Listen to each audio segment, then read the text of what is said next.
Hello, everybody, and welcome to a very special presentation of Montgomery Boys Soccer on the Mire. I am Keith Glock, joined as always by Matt Pogue. And when we have special events, we bring on special people. And today, the special people is one of the former assistant coaches on the boys soccer team and current middle school. Do I have that right? Middle school girls. Current middle school girls coach Yannick Smith. Coach, how are you? Good. How are we doing? Oh, we're doing fantastic. We're doing better. I feel like I have my own personal Taylor Twellman with me today. Easy with that. Listen, just making life explainable to the soccer audience, because I am a big dumb animal when it comes to some of these things that are not in my wheelhouse, but we try to fake it till we make it here on the Mire whenever we possibly can, because it's all about the kids and making sure that we get the word out on Montgomery athletics. So, Coach, for all of you, the Mire audience out there who has obviously never been in tune with you before, because we've only really done only a handful of soccer games, and I think the last time we did soccer, you might have still been in high school when we were doing this. That's how long ago it was. Want to tell everybody a little bit about you. You have a very unimpressive athletic career. You're not good at sports at all, especially soccer. Yeah. Yannick was an remarkably outstanding high school player over at Hillsborough. We won't hold that part against him. Yeah. Please don't. He found his way over to the good side, but not before a fantastic college career at Old Dominion. And then you were over in Finland getting paid to play soccer, correct? Yes. So after college, I was down in Houston with the Houston Dynamo. When that ended, I had an opportunity to go play in Finland. And I signed a contract, got on a plane. I had no idea where I was going. I landed in Finland and was in my city in Helsinki for 2 weeks. And then I got loaned to another team on the opposite side of Finland. It was a fun experience. I'm glad I did it. I got to see a different part of the world, but it was definitely a different experience. I was there for 10 months, but it was a good time. It was a good time.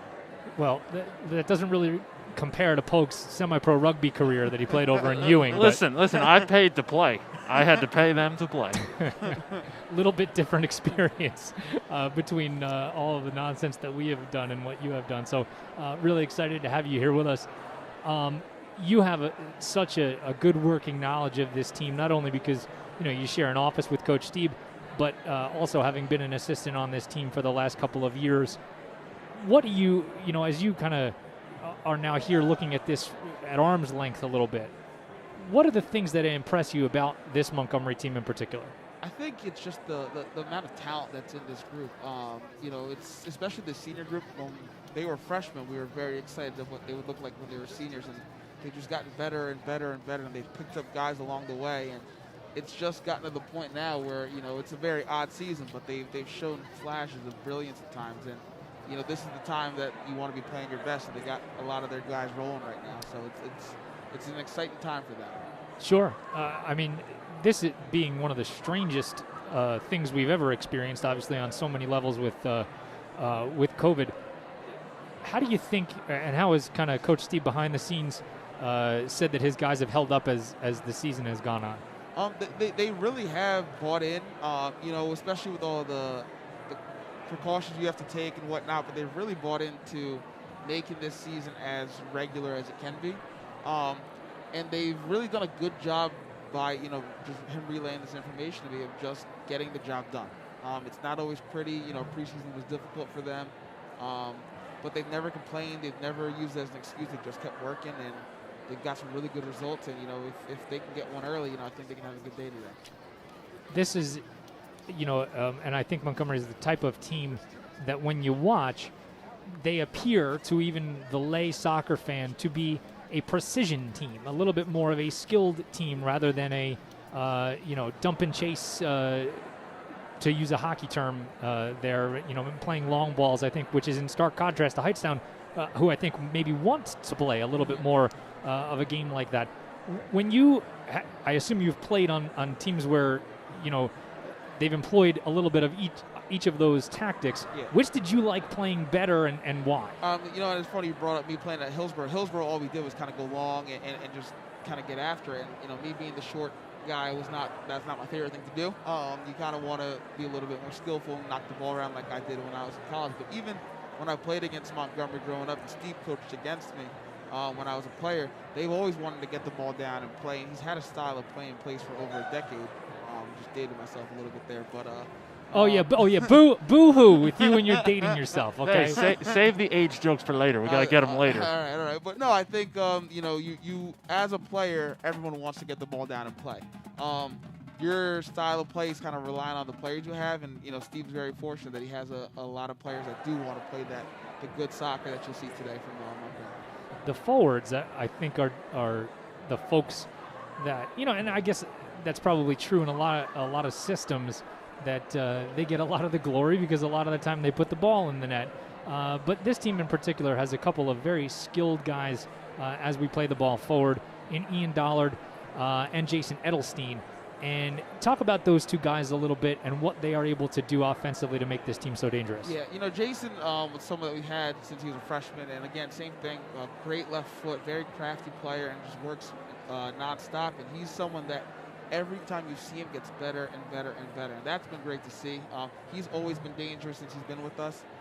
Ian Dowd, and I've said it to him multiple times, I think he's one of the most talented kids in the state.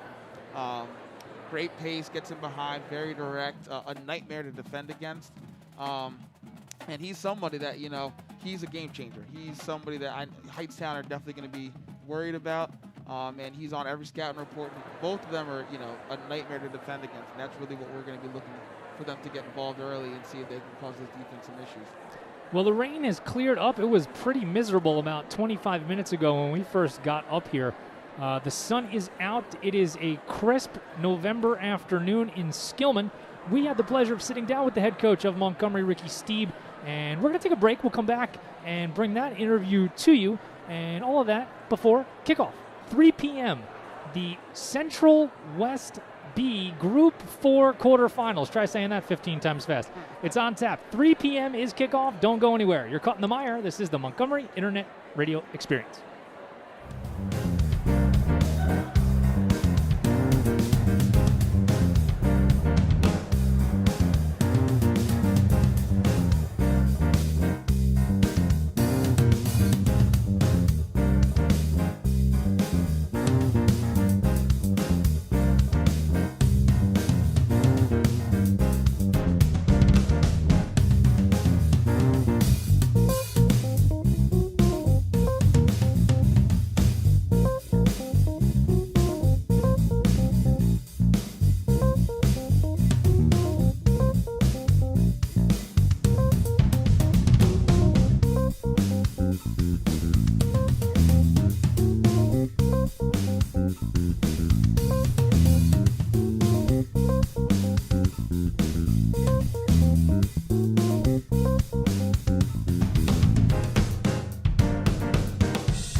welcome back to the Meyer pregame show as we get set for boys soccer this afternoon against Hightstown, and we're proud to have the head coach of your Montgomery Cougars, Ricky Steeb. Coach, what's going on, man? How you doing, Glock? Really appreciate you having me on the Meyer. I am doing real well, and thank you. It's our privilege to be on with you. This is the Central West B Group 4 quarterfinals, and that's a mouthful, so let's talk about that first. Central West B is a new thing that the NJSIAA created this year to address, COVID situations. And correct me if I have any of this wrong either. It used to just be Central Jersey Group 4, and we would play under that whole huge umbrella. And now they divided that up into East and West, and then even maybe some subgroups from there. Do I have that all kind of spot on? Yeah, that's spot on. They decided to focus on location. So for our group, it's Somerset, Hunterdon, and Mercer County. Okay, so geographically that makes sense. We obviously want to try to keep people that are close together close and avoid those long trips. So just very generally, how did your team come through all of this? In a season where things are certainly far from normal, the only thing that was certain is uncertainty. I think we all kind of have been operating under that educationally over the last couple of months. Coming from preseason to now as we got close to Thanksgiving, where do you think you guys are, and how did you come through this? It's been a challenge from day one. Our normal routine that we do over the summer, with camp, with captain's practices, with summer league, all that stuff that the boys do, we weren't able to do. So going into the season, we had a delayed start. So preseason was pushed back. I thought my coaching staff did a great job evaluating the boys in a timely fashion. One other thing that was a pretty big challenge was we didn't have a scrimmage going into the season. Usually we have 3 or 4 scrimmages that are built in, and it's just a great opportunity to kind of move guys around, really, evaluate the players. We just went into the season without a scrimmage, and, it took a few games to move some guys around to really get a good feel of where we were at. But the boys have been working extremely hard, and since day one, I think just being able to play the game of soccer meant the world to these guys. There's schools that are shut down. Bridgewater, who's in our section, who's in our conference, they only played 5 regular season games. And that's, it's pretty devastating. We were very lucky to play a full schedule and not have any games, get canceled because of COVID. So, right now we're very excited about the state tournament. Yeah, it's something we were talking about the other night on the football broadcast that, basically, I feel like as we walk around school, there is 100% compliance happening, amongst our kids. So the fact that we haven't had any student-to-student transmission is it's not really shocking to me. The outside world, I think, thinks that, it's probably a free-for-all in here, and it is very much not that way. So glad to hear that you guys are having that same experience. Right. This is the 4-5 game. So typically just, by the nature of that matchup, you'd think, okay, that's going to be a pretty close contest. And obviously in a shortened season like this, at a time when you might not otherwise have as much time as you would want to gel in terms of those number of contests that you might play. I always look in times like that at who did you play? And for you guys, the competition, I don't know that it gets much stiffer than the folks that we have around here. Pingree and Gill, number 2 and number 1 and I think it's the NJ.com top 20. As you guys have navigated through those waters in playing teams of that caliber, how much do you think that affects how well you're going to be able to play now that it's tournament time? Well, the Skyland Conference is definitely one of the top conferences in the state. Like you said, Gill being number 1, Pingree being number 2, Hunter and Central, I think the last time I checked, they were either 6 or 8. Every game is a battle. And when you're playing the best of the best, you can't help but be prepared, going into the state tournament. Hightstown also plays in a very tough conference. They're playing a CDC. They're playing Notre Dame, Princeton, Hopewell, Allentown, all really quality opponents. But just getting through the season, playing really good competition, guys playing different positions. I think we're ready. Knowing a little bit about you guys and the style of play that you employ.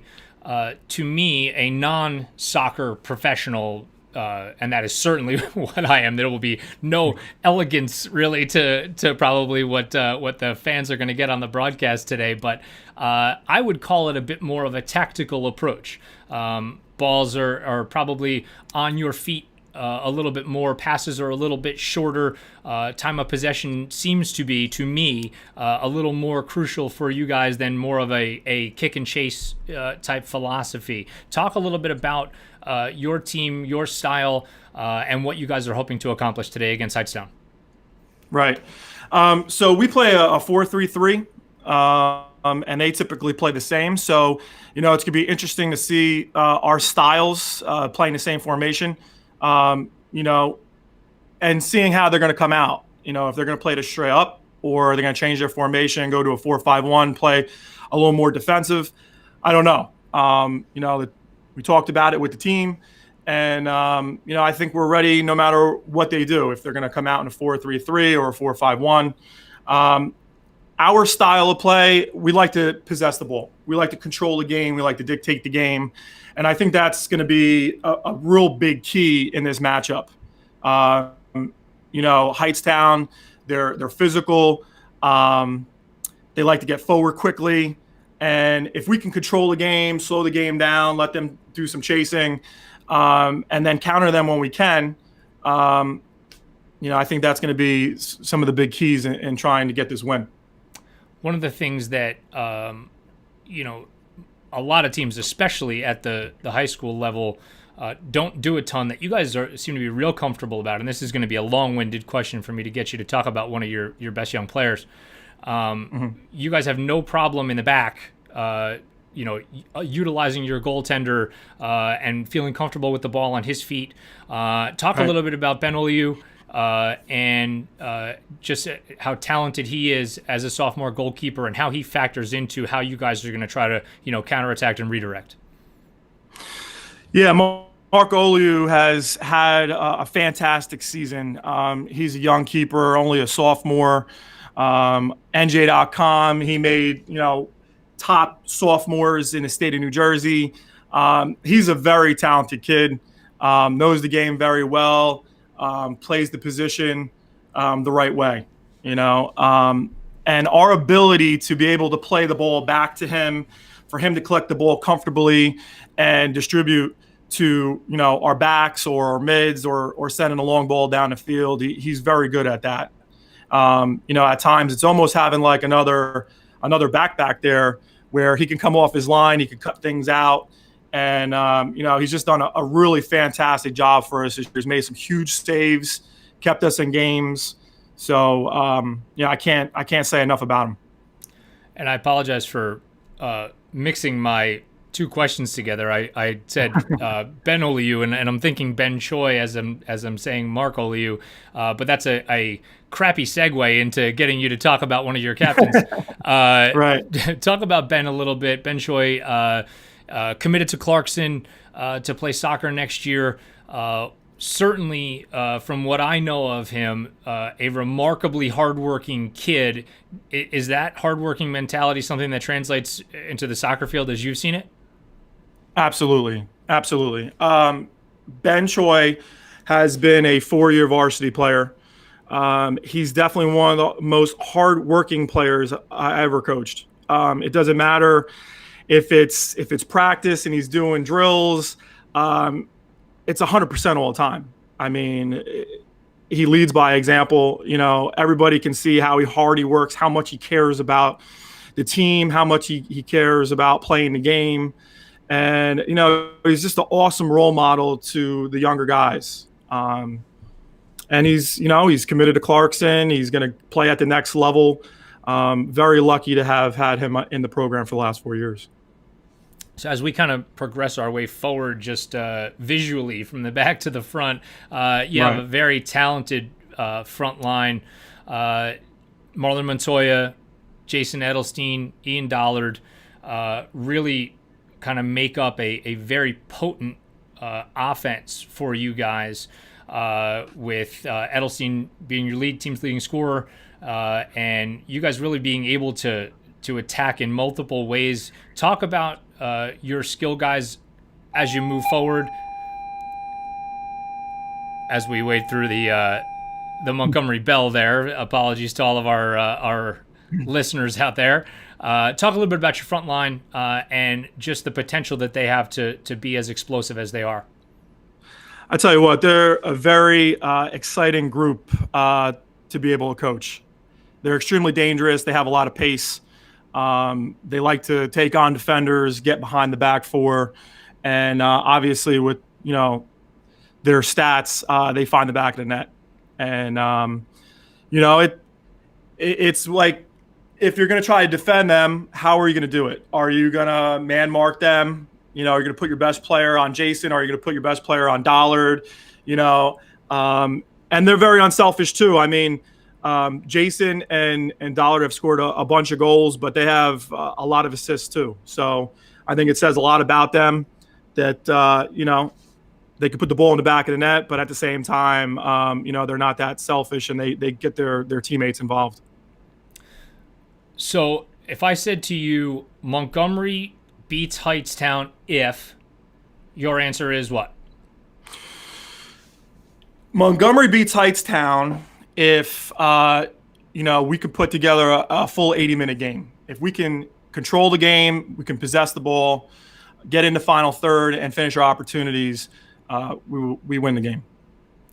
Well, Coach, we really look forward to bringing this to all the Meyer faithful out there, and to have an opportunity to get a chance to see you guys, which we don't get to do often. So thank you for your time with me today, and wish you certainly the best of luck as you guys kick off in just a few minutes. I appreciate that. And just in closing, I would just like to thank my entire coaching staff. Coach Figs coaches the freshman team, Coach Muller, the JV team. I have two great assistants in Coach Rizzoli and Coach Paul. Our middle school team had a phenomenal season this year, lost in the final in their tournament. So, just wanted to say thank you and acknowledge the middle school team as well. You are a very gracious individual, and as a man and as a head coach, so I would expect nothing less. Coach, thanks so much. Thank you so much. Take it easy. We will be back with the rest of the Meyer pregame show as we get set for kickoff, 3 p.m. against Hightstown on the Meyer. It is the Central West B Group 4 quarterfinals on tap coming up right after this. Stay with us. You're caught in the Meyer. It's the Montgomery Internet Radio Experience.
to Montgomery High School. Keith Glock, Yannick Smith, and Matt Pogue live from Cougar Stadium as we get set here for the Group 4 quarterfinals in Montgomery. Yannick, I want to talk about a young man. First, I want to talk Ben Choi as we see him, here in front of us. Talk about Ben a little bit and kind of what you had seen from him over the last couple of years as an assistant coach. Yeah, I think Ben's the definition of what you want in a Montgomery Cougar. He just works hard. He gets better every single day. He's dedicated to the program. He cares so much about it. He's somebody that all off season is trying to get other guys to be doing extra training and getting out with him and doing all this extra work. And he's completely bought in. And he's gotten the benefits of all of his hard work because he's been a starter since he's been a sophomore. So it's really great to see him turn into this role as a leader and be a captain this year. And as we get our first look at Jason Edelstein, the team's leading scorer, committed to play at Muhlenberg next year. Certainly one of the team's most potent offensive threats. Yeah, Jason's just we'll see a lot of him today, of him getting in behind and getting at this outside back. He's very direct. And if he gets an opportunity, he's probably going to take it. And lastly, our first look at Ian Dollard there, as Ian, just certainly one of the other most explosive player for the Cougs. And we're underway here for boys soccer. What did you see from Ian? I think you just saw exactly what Ian's going to be looking to do. He gets in behind with his, he's got a great pace, a real eye for goal, and he's somebody that if he catches the defense, he's going to punish him.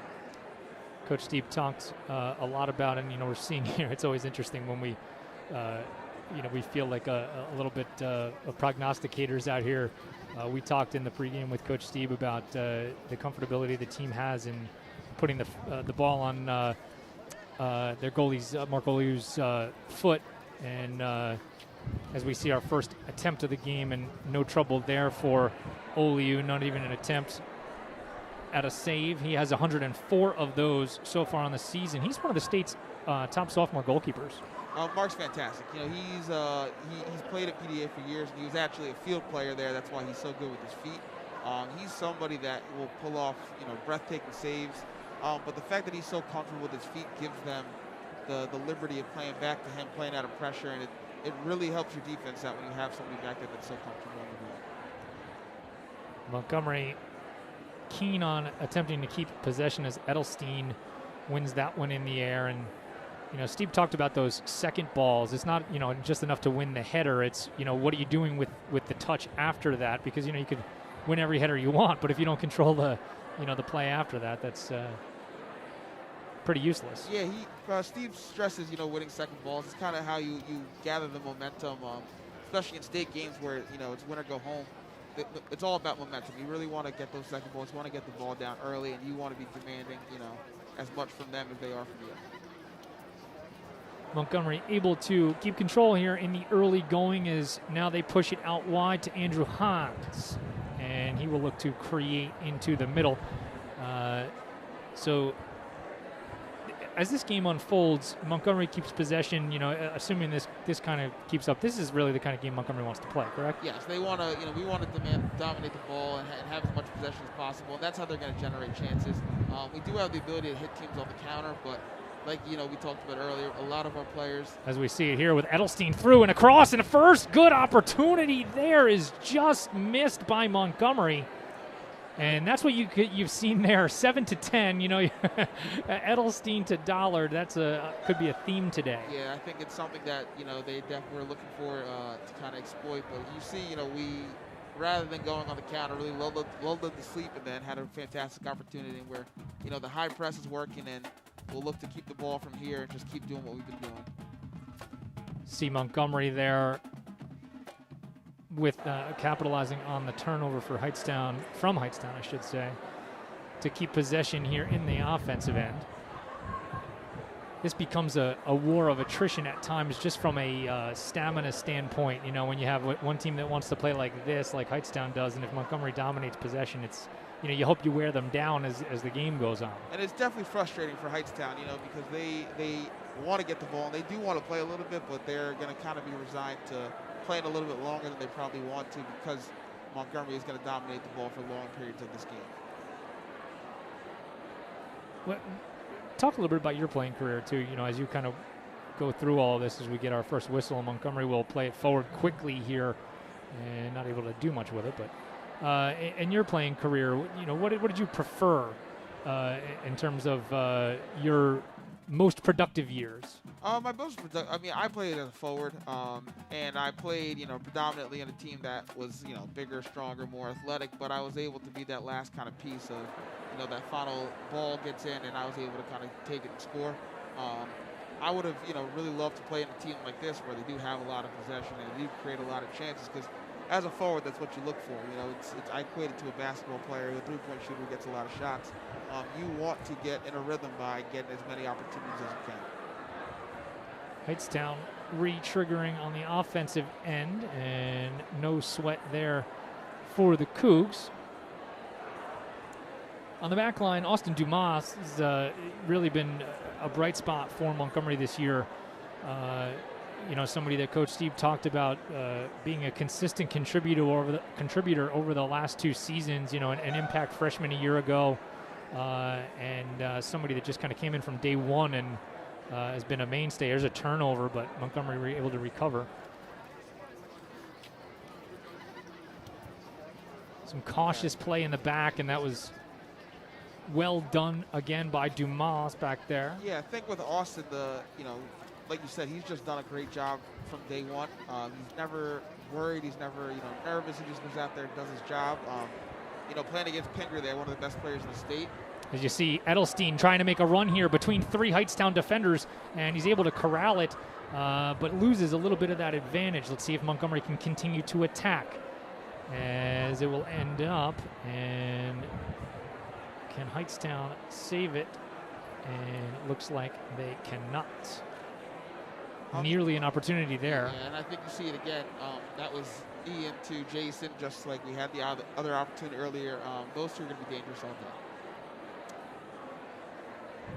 This team full of, despite you know, being here at home in the quarterfinals of this modified section, a very, very young team in terms of the players who play, but there are 16 seniors on this team. Yeah, it's been a group, like, you know, since they were freshmen, we've been excited about. A lot of guys that play together, a lot of guys that play on decent club teams and are playing together during the off season, and you know, it's really cool to see what they're like as seniors and how the season's kind of unfolding for them. Andrew Hans is another one who came out of nowhere for us, and has just gotten better every day. And you know, he's getting a lot of the benefits of all of his hard work as, you know, starting his senior year. Montgomery continuing to pressure Hightstown, but you see there something that's kind of a staple of this Hightstown team is, you know, playing quickly from the back, trying to get the ball out and counterattack as quickly as possible.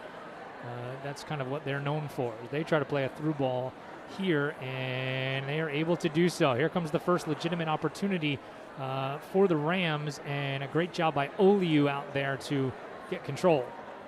Yeah, I think when you're not going to have as much of the ball as Hightstown are, they're not going to dwell on the ball at the back. They're going to get it, and they're going to go as far as they can, going long and trying to see if they can win a second ball and get behind like they tried to right there. You know, it just takes a lot of concentration from the back four from Montgomery. Just, you know, keep the game in front of them, and then let their attacking players do what they need to do. Another foul for Hightstown, and you know, you heard Coach Steve talk about the physical nature of the way this Hightstown team wants to play. So, you know, not necessarily surprised by you know, some whistles, especially in the middle of the field on some of these 50-50 balls. Montgomery trying to play it through into the box now. And a bicycle kick and just over the goal. Another impressive attempt in the middle by Edelstein. Yeah, again, just another opportunity. And, you know, Hightstown will try and break up the play. That's, you know, how they'll try and stop the possession that we're playing. But, again, you see Jason is so dangerous as a half chance in terms of 2 great. Soccer's such a game of attrition at times. You know, it's sometimes a chess match, other times a cat fight, depending on the style of teams that you're, you know, in terms of the matchup styles. But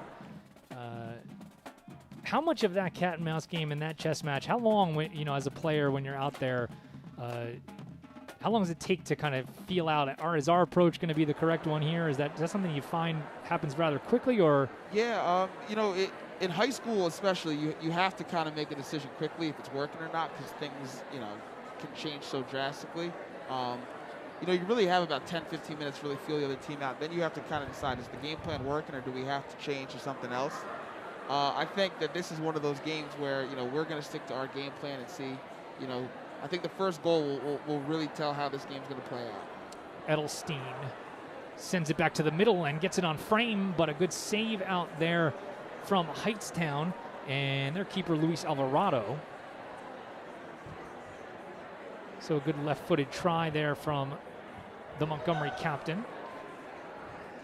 So we see the sun peeking through. Really a picturesque scene at Cougar Stadium on days like this, if not otherwise blinding from this side of the field at times.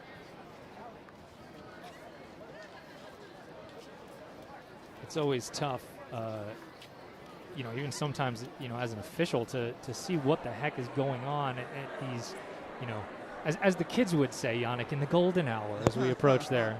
Yeah, this is a little tough one. And it's very difficult to deal with set pieces when, you have the sun like this, and especially for their keeper. So we'll be interested to see if we do get a couple of set pieces to try and test the keeper from a little bit further than we normally would. See Montgomery pressing forward here and making a run, and they have some good numbers on this set. This is Dollard. And Ian working into space and still working, and now some poor spacing as they tried to work into space. So that will be a redirect from the Rams. Sadi Cabra, another player who really kind of benefited. Alex Bent had an injury earlier in the season, and Satvik really the beneficiary of that in terms of playing time. And he, he hasn't really relinquished that by any stretch of the imagination. Even now with Bent, back from that injury, it doesn't really seem like Cabra is content to relinquish any of that playing time that he earned. No, and Sadi's had a very good season. As a freshman, we were very excited with him. He was doing, really well at the start of last year, and he had an unfortunate injury. But he's come back stronger. He's come back, he's grown a little bit more physical. And, like you said, he got his opportunity. He's really taken it. Now here is Dollard, and this could be trouble. 3-on-2 the other way, and Dollard is tackled from behind. And do we not get a call? Yes, we have to get something. Yeah, there's a foul there, yeah. No doubt about it. And let's see if this is just a talking to or something a bit more. This is a difficult one for their keeper as well, because Jason and Ian will both be on this ball, and it's going to be difficult for him to tell which foot is going to come from the right foot or the left foot. It's a great opportunity for either of them to take a strike at the goal. Ball is certainly within scoring distance for either of them here, as we're just outside the 18, and let's see who will take it. Edelstein runs over top of it, and they will. Choi took an opportunity, yeah. The captain headed to Clarkson, sends it just skyward of the goal. So we remain scoreless. 13 minutes or so into this ball game.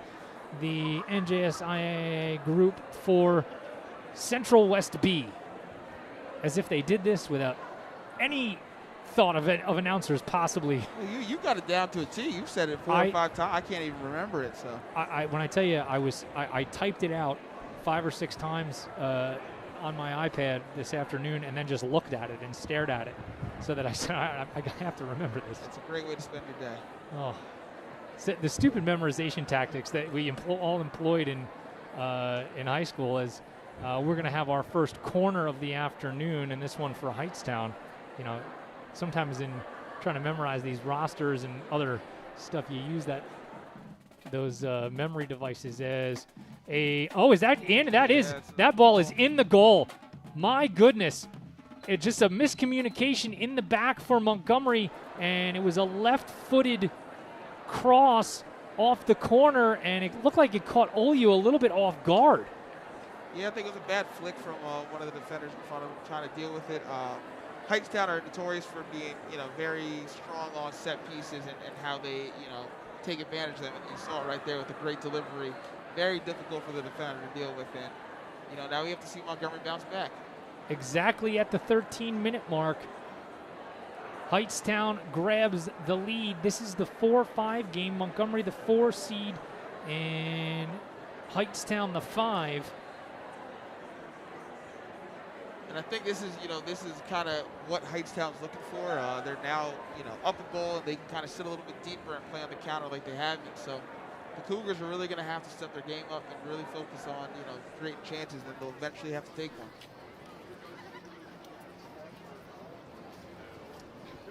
And I don't know what that is. That's got to be maybe something. It's an admonishment at best for. I think the other referee's going over to have a word as well. I think the Montgomery coaching staff wanted a card on that, but they do not get it there. So again, Montgomery will play it through and into the middle, and it's going to be, again, just a little bit too tall for everybody out in front. That was, good opportunity with the sun coming out again. We talked about it a little earlier to put one onto the keeper, a little bit too long, but, I think you just have to keep knocking on the door. How has Montgomery been playing from behind this season?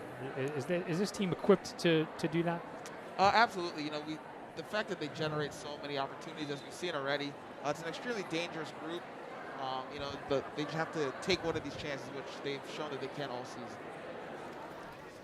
Montgomery playing without the services of Zach Oliu today, who is out with an injury. That's certainly an impactful piece for this team. Zach is the older brother of Mark Oliu, the team's goaltender. Yeah, Zach's a fantastic player. I think he's somebody that every single team in the state knows. He's been an important part of this team for 4 years, and it's very unfortunate in his senior year that he had picked up an injury. Hopefully we can come back and get this win, and he'll be back, because he really is a joy to watch. Good job by Ben Choi in the midfield there to earn another whistle, and a possession for the Cougs. Dumas sends it forward. Marlon Montoya making up the third member of that forward group, and he plays in the center of that group. So he will be an integral part of what they are doing. He's only played 4 games here, as Montgomery making another run here forward, and a nice move into the middle, and still working on it, as Hightstown will just send it away for a Montgomery throw. Yeah, I think that's exactly what Marlon's all about, working hard. He's very crafty, and, when he gets into the box, he makes things happen. Unfortunately, the ball got a little bit away from him there, but he's gonna have to keep doing that to kind of generate some more chances for us. Cougs, though, able to maintain possession. That's always a for now statement, though, when it comes to soccer, as things can change so quickly from a end of the field standpoint.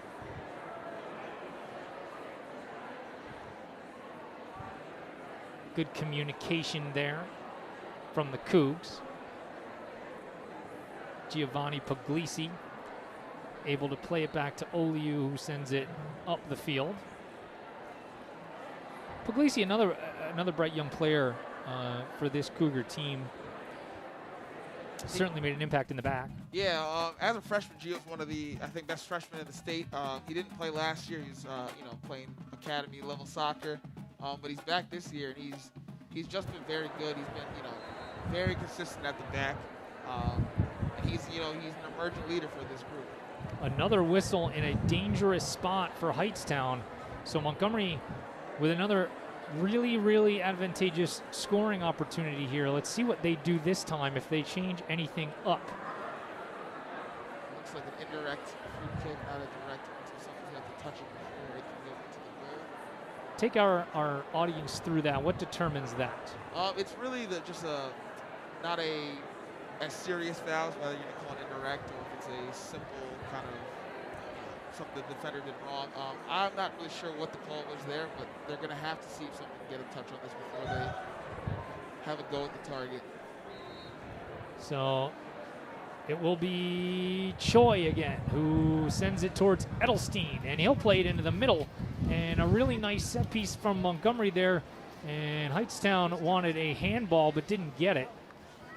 And they will counterattack. Now coming the other way, 2-on-1. This is trouble. Montgomery able to recover into the midfield. And boy, that is a heck of an effort in the back. A fantastic effort from Martin Fedorchik. Able to basically stymie the entire effort himself. And that one could have been an opportunity for the Cougs, but maybe played a touch too early. Now Hightstown sends it to the middle, but Dumas there to control with no real problem. I think we're starting to see the game get a little bit open. Both teams are starting to have opportunities. We're really going to need to, see if the defense, the midfield can kind of tighten this up and move the ball a little bit more. Cougars 7-6 on the season, as played out of bounds there by Hightstown. And Hightstown coming into this game, also a game over 500. They played some pretty good teams over in the Colonial Valley Conference in Mercer County.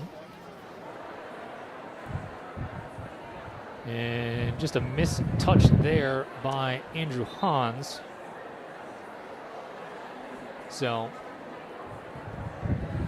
Hightstown will have a throw deep in their own territory. We are midway through the first half of the Group 4 quarterfinals. Central Jersey West B bracket, modified from what we used to just call Central Jersey Group 4. Now Montoya, as he slips through two guys and still with it on his feet, and before he is dispossessed. Sounds like an exorcism more than a soccer move.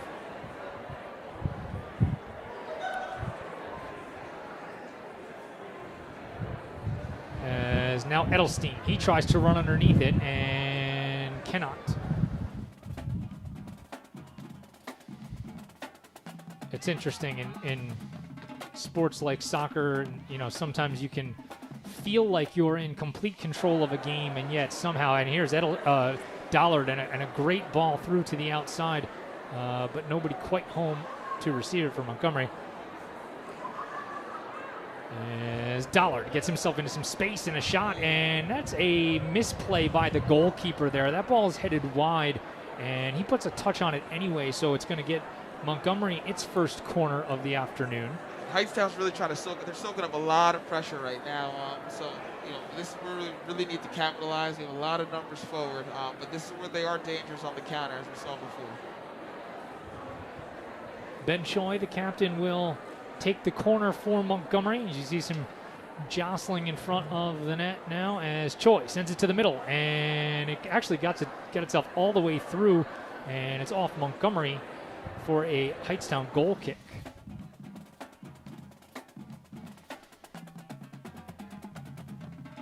So Yannick, so far this is kind of stylistically the game that we expected. Montgomery, keeping a good amount of the possession, and Hightstown really just trying to counter quickly if possible. And they were able to capitalize off of a set piece 13 minutes into this game. But other than that, this kind of feels like how we thought it might go.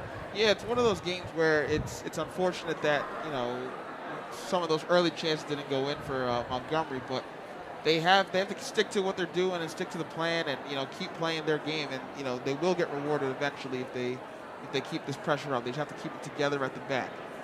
But this is exactly what Hightstown were looking for. They got their early goal, and now they can kind of soak up some pressure. That time it was Fedorchik who played it out of bounds, and Hightstown will have a throw. Seemed like that was the first piece of potentially even any kind of miscommunication in the back for Montgomery there, other than the goal, of course, which just might have been a bad touch. And a very dangerous opportunity there for Hightstown, and nearly the second goal of the afternoon. And that time it was Jason Ordonez who just nearly couldn't catch up to that ball. Yeah, their left back is venturing very far forward.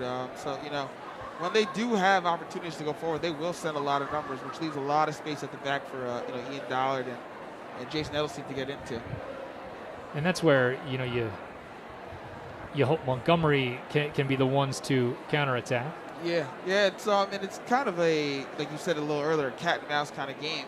You know, they're throwing numbers forward. They want to go get the second goal, and at the same time they leave themselves kind of open at the back where we have a lot of pace to get in behind.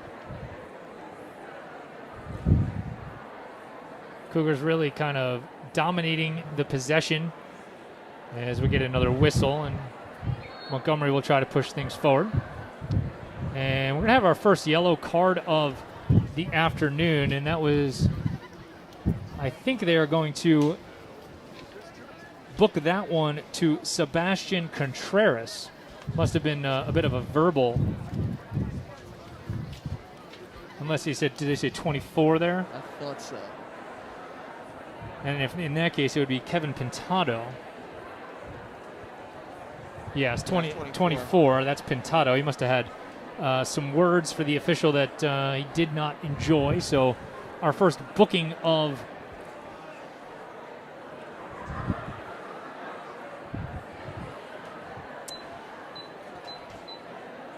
oh no, they want hold on. I believe they want 16:24, I believe should be the time. There we go. Now we have it correct. So I think our first assessment of the foul was correct on Contreras, but the officials just wanted an extra 8 seconds added to the clock.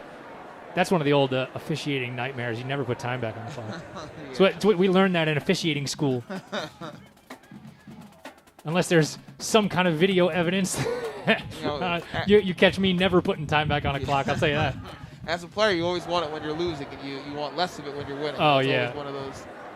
Always. Edelstein plays it through, and Dollard tried to make a run, but no need really there. Okay, got a sub coming in. Alex Bent coming in now. Yep, Bent will come on for the first time. And high school soccer rules, obviously, for anybody watching, not familiar. Certainly not like international rules where once you sub, you cannot return. That's certainly not how this plays out. I don't know that anybody would ever make it through. Is Edelstein. He tries to play a through ball, and now he can. Here's Montoya trying to run under it. Puts a foot on it and cross, and a great job defensively by Hightstown there. Otherwise, Dollard was waiting in the wings there, and he might have been able to put in the equalizer. And they're going to say a goal kick. I think there's just great pressure again from Montgomery. We're really, at their front door. You have to keep pushing.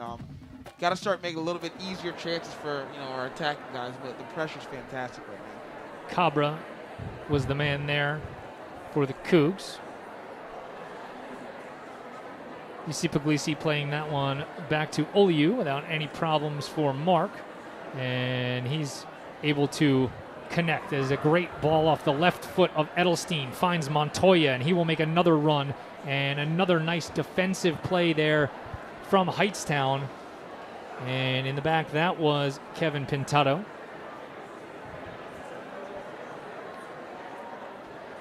And now Montoya.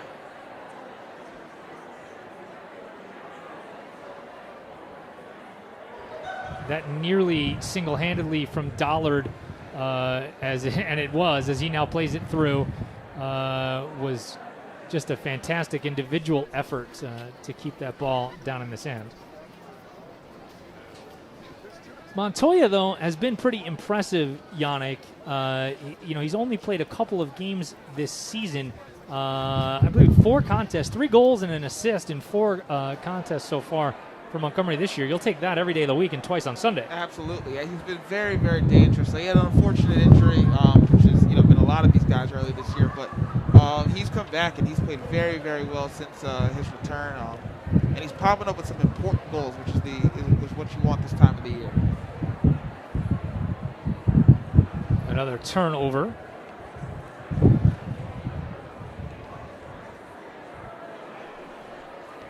I think we're starting to see Montgomery start looking for Ian Dollard on his side a little bit more. It's been a lot of Jason Edelstein's side, but we're going to see I think they're trying to get Ian a little bit more involved.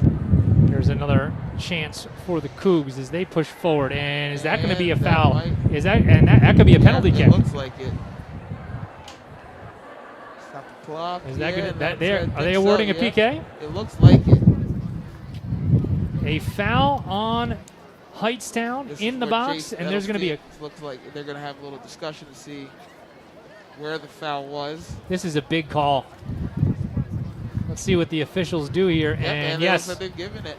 a penalty kick coming for Montgomery, and this is huge. And you have to think Edelstein here, right, Yannick? Yeah. This is Jason's the penalty kick taker with Zach out. So, Jason's been fantastic at these this year. So, just got to stay calm and tuck it home. Down a goal, Edelstein. And they're equal.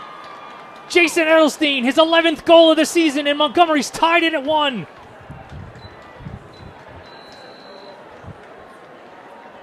That's a great job of staying calm. It's a high-stress situation, but, it's very difficult for the goalkeeper to save those, so he just got to pick a spot and tuck it home. He did a great job there. And now, we have a little bit of momentum, so let's see if we can go push on and get another one. 26:59 into the first half. See that I did math there, Poke. That was pretty good. Right? He was counting on his fingers just in case you were wondering. I know. I'm good like that.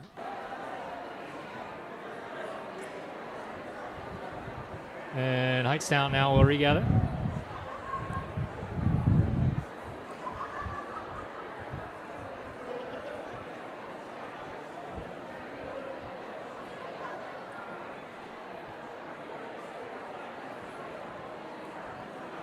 So now Montgomery looking to counter again, but possession just a little bit short there. And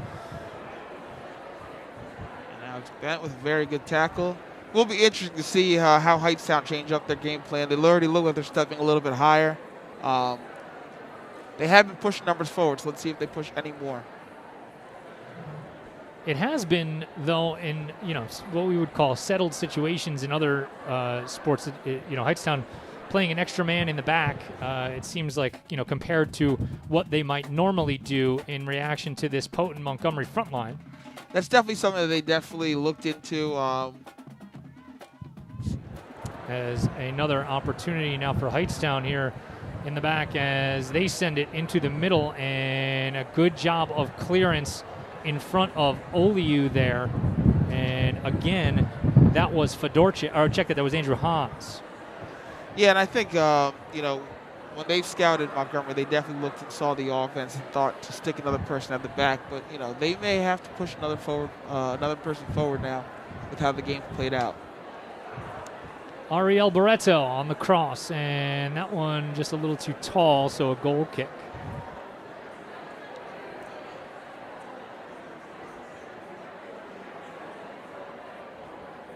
Hightstown, though, doing a pretty good job. The limited opportunities that they've had forward, they've made it scary for Montgomery. Absolutely, and they've been very solid at the back. Some great, last-second tackles and just getting in the way of, all the attack guys. And they've kept Ian Dowd a little quiet so far, but, he just needs one opportunity, and, he can surprise some people.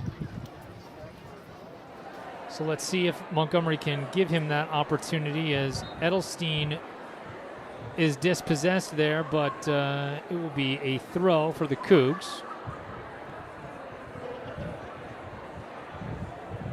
No, they're actually going to call that a... No, it is a throw. No, it is a throw.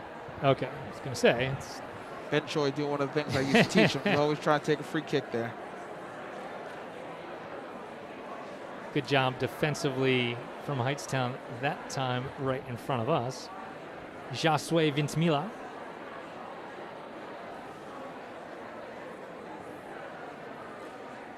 So Andrew Hans now with it. Good job by Edelstein and Hans to keep that one in play. And Montoya, I don't know if he realized that he was going for Edelstein. Now Jason with a through ball, and on his left foot, maybe one more touch there, Yannick? Yeah, I think he kind of rushed it a little bit. When you get to that time part of the field, the window of opportunity is very small, but I don't think he knew how open he was. He probably could have taken another touch and kind of settled himself, but he did everything else correct. Took time, tried to pass into the side netting. He just kind of mishit it a little bit. Hightstown coaching staff was threw their hands up looking for offside. I don't think he was anywhere nearly offside. No, and I think Jason really does time his runs very well, and that's a great example of it. It's an unfortunate foul on him right there. Edelstein can't believe it, but that's a risky play there from the rear as well. You have to be careful.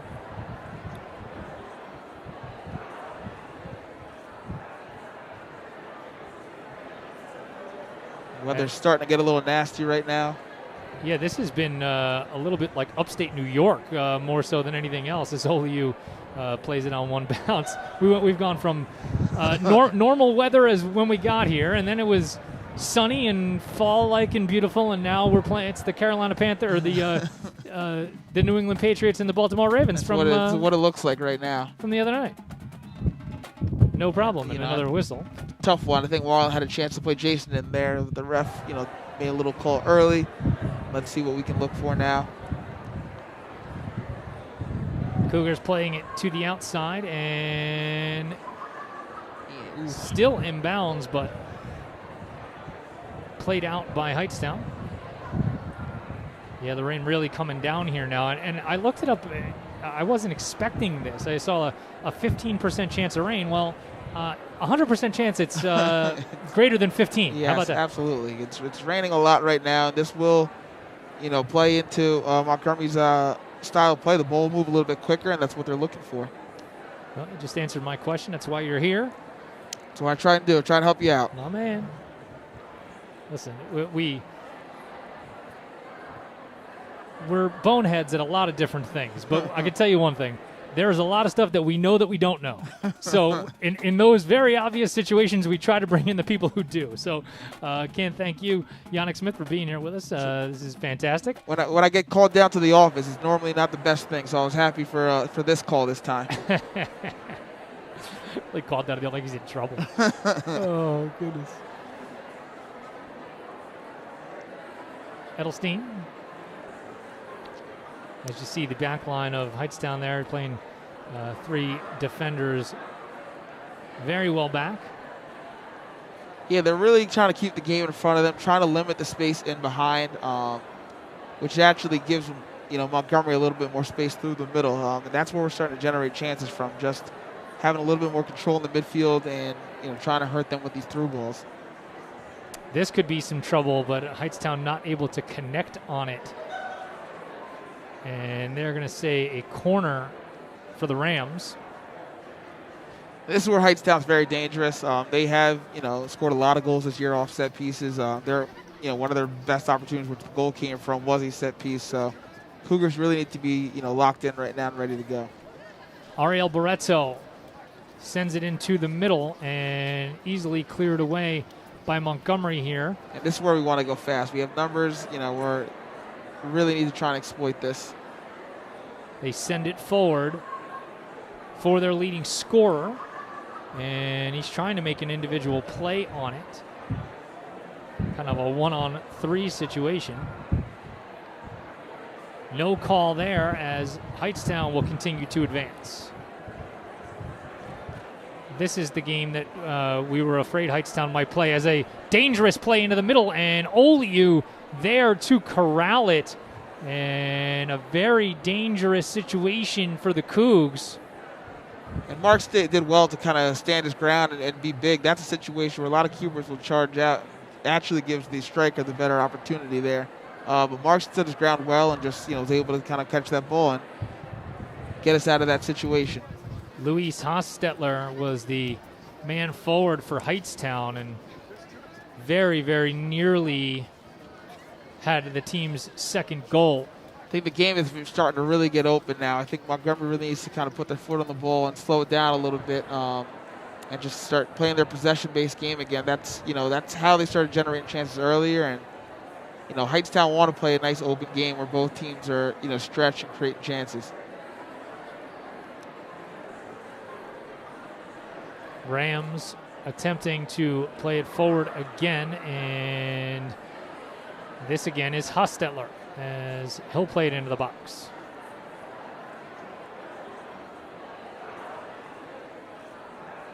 And another pretty dangerous situation there for the Cougs. Hightstown really capitalizing on the few opportunities that they have had here.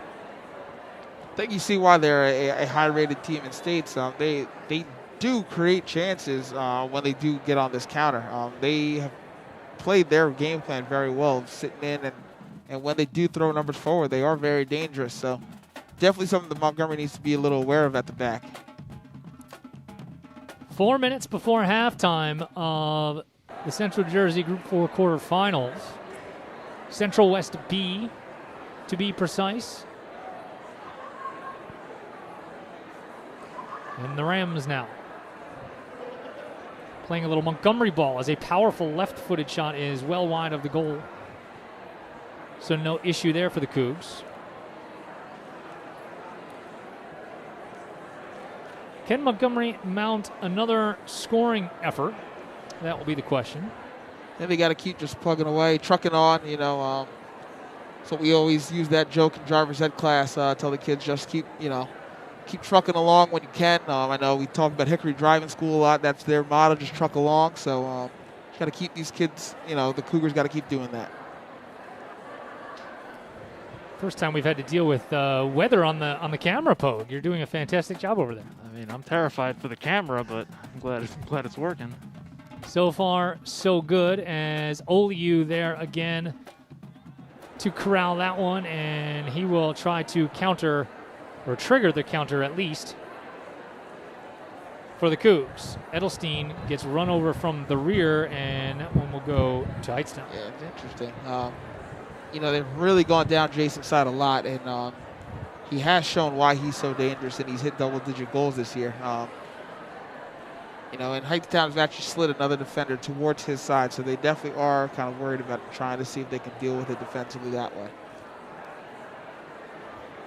Claire really getting tough there. For all of us here, as the sun now pokes back out. And Hightstown.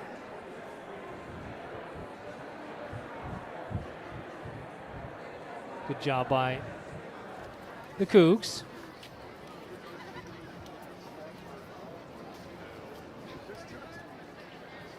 And we're going to get a whistle there.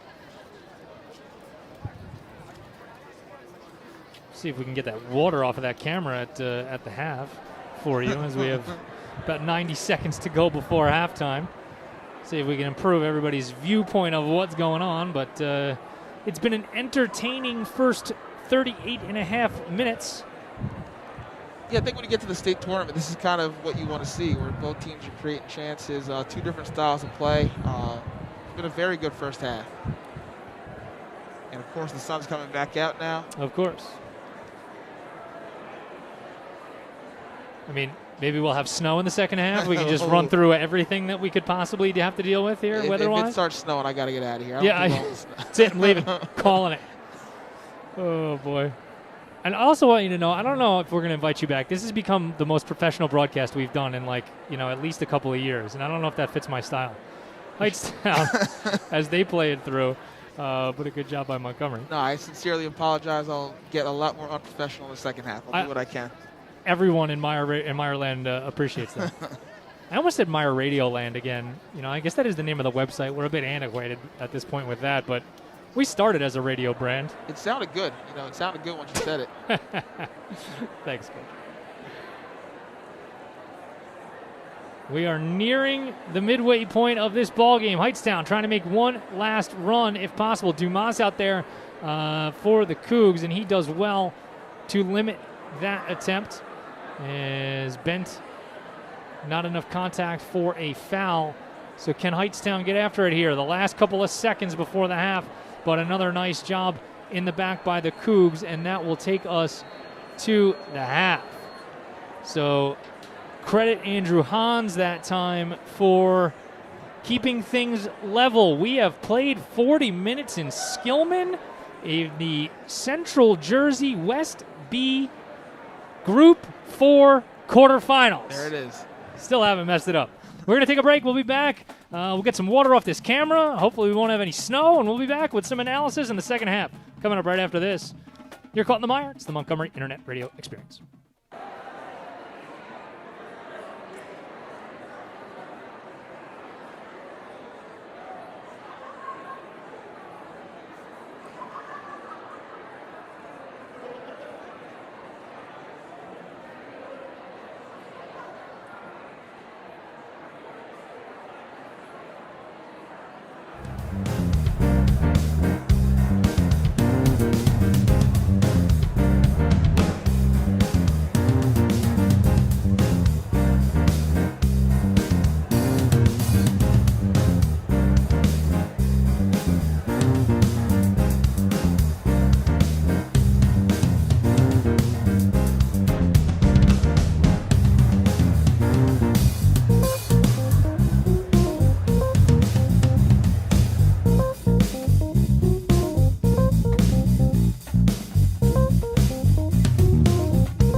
Welcome back to Montgomery. Keith Block, Yannick Smith, and Matt Pogue.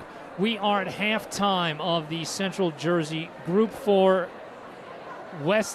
Central West B. Damn, I almost had it. I ruined my perfect streak of it for the. It's the North, South, Central, East Conference. Can you put any more directions in the stinking thing? I mean, come on. I was just telling everybody how great you were doing at it. You're going to mess it up first. Hey, first that's part what of the second Meyer half. does. We ruin good momentum. We usually start the bar very low. Then we raise expectations a little, and then no doubt we disappoint you. That's pretty much how we roll.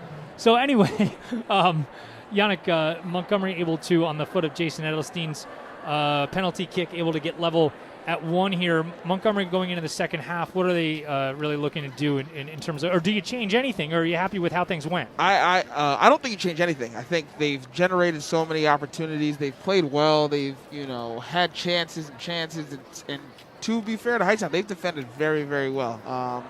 So if I'm Montgomery, I'm doing the exact same thing, just coming out with a little bit more energy. Hightstown, definitely their coach is kind of ripping into them, so they're going to come out ready to go in the second half. And if Montgomery can match their intensity, we always say the first 5 minutes is a critical moment. If they can get through that, they can really go back to doing what they were doing. Is that a thing? I guess, you just triggered something in me. Coaches in other sports have the ability to say, win the next 8 minutes, because that's when the natural quarter break is. You don't really have that in soccer. Is there a thing that you divide it up into certain segments in that way? Yeah, I think critical moments I've always talked about with these guys is the first 5 minutes of any half, first 5 minutes after a goal, and the last 5 minutes of a half are always times where you never want to concede. And if you can score in those moments, it's really, it really kills off the other team. So, especially the first 5 of this half is going to be very important to kind of grab that momentum again. And, anytime you can score a goal right after that's another critical moment. You really want to grab the momentum once again. They talk about it in mixed martial arts, actually. You see guys come out, like gangbusters in the first, minute or 90 seconds of the first round of a big fight, and then they slow down something right after that, and they call it the adrenaline dump. Oh, 100%. And, this is something that, you never want to empty the tank too early, especially in a state game, because we do have the opportunity that it could go to, extra time. So this is something that we really need to kind of monitor from both groups and see who can kind of get that momentum, keep it, and still maintain it for a long period of time.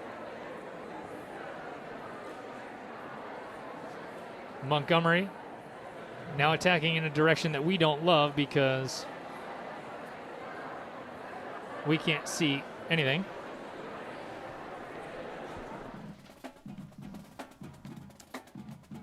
As now Montgomery will play it back. Just keeping possession, starting to try and draw Hightstown out a little bit so they can kind of generate another chance. And it'll be a throw for Hightstown. Alex Bennett starting this half again. He had a lot of opportunities in the first half to get on the ball.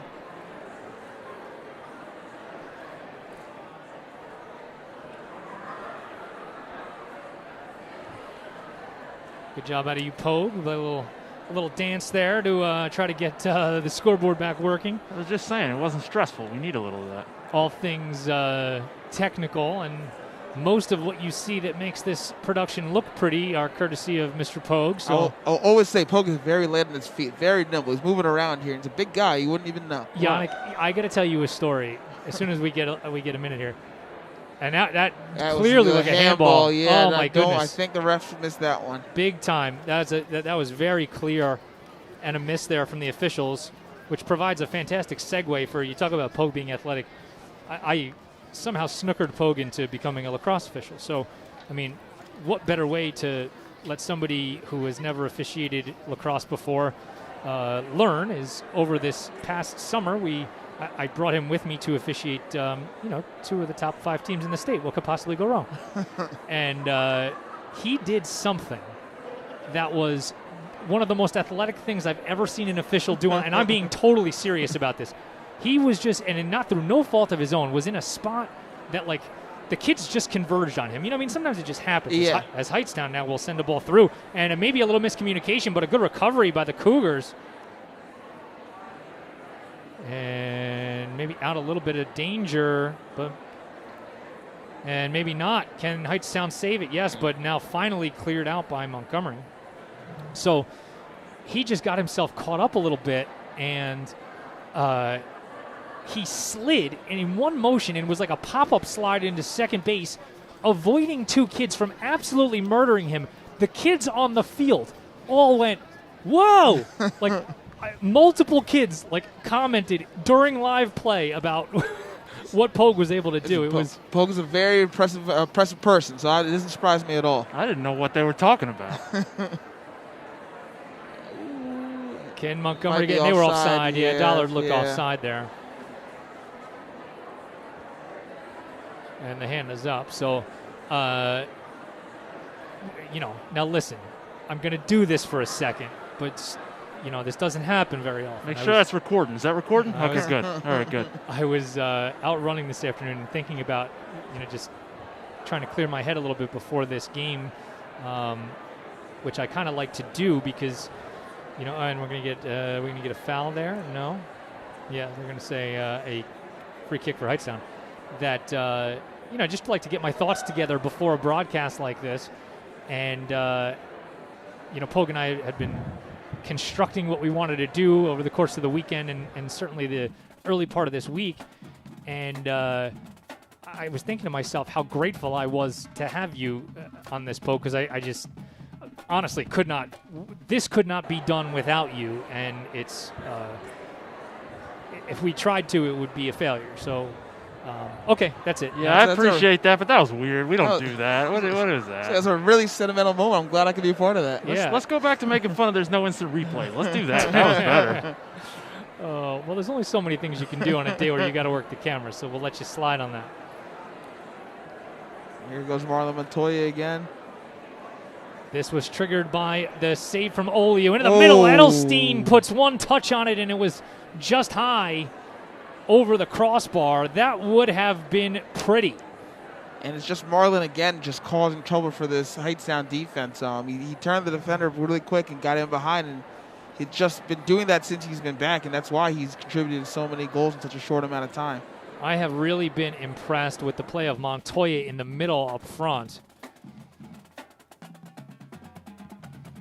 As Edelstein gets run over on the outside.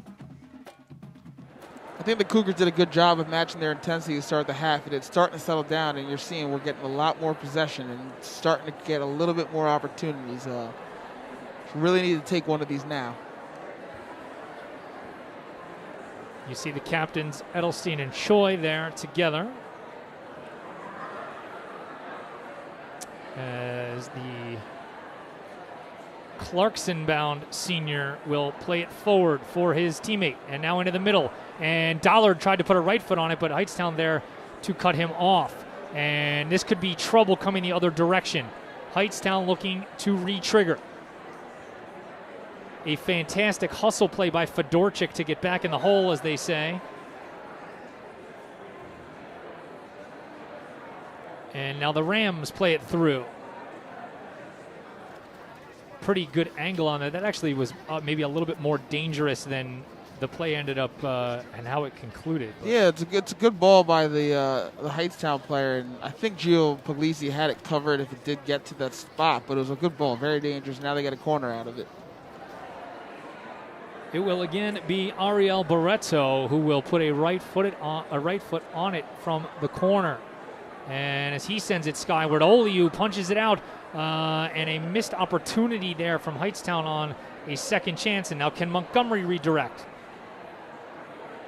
This is going to be a foot race. Montoya. And he's going to win it. He is going to win it. It's a good tackle. It's a wow, good tackle. A fantastic play back there.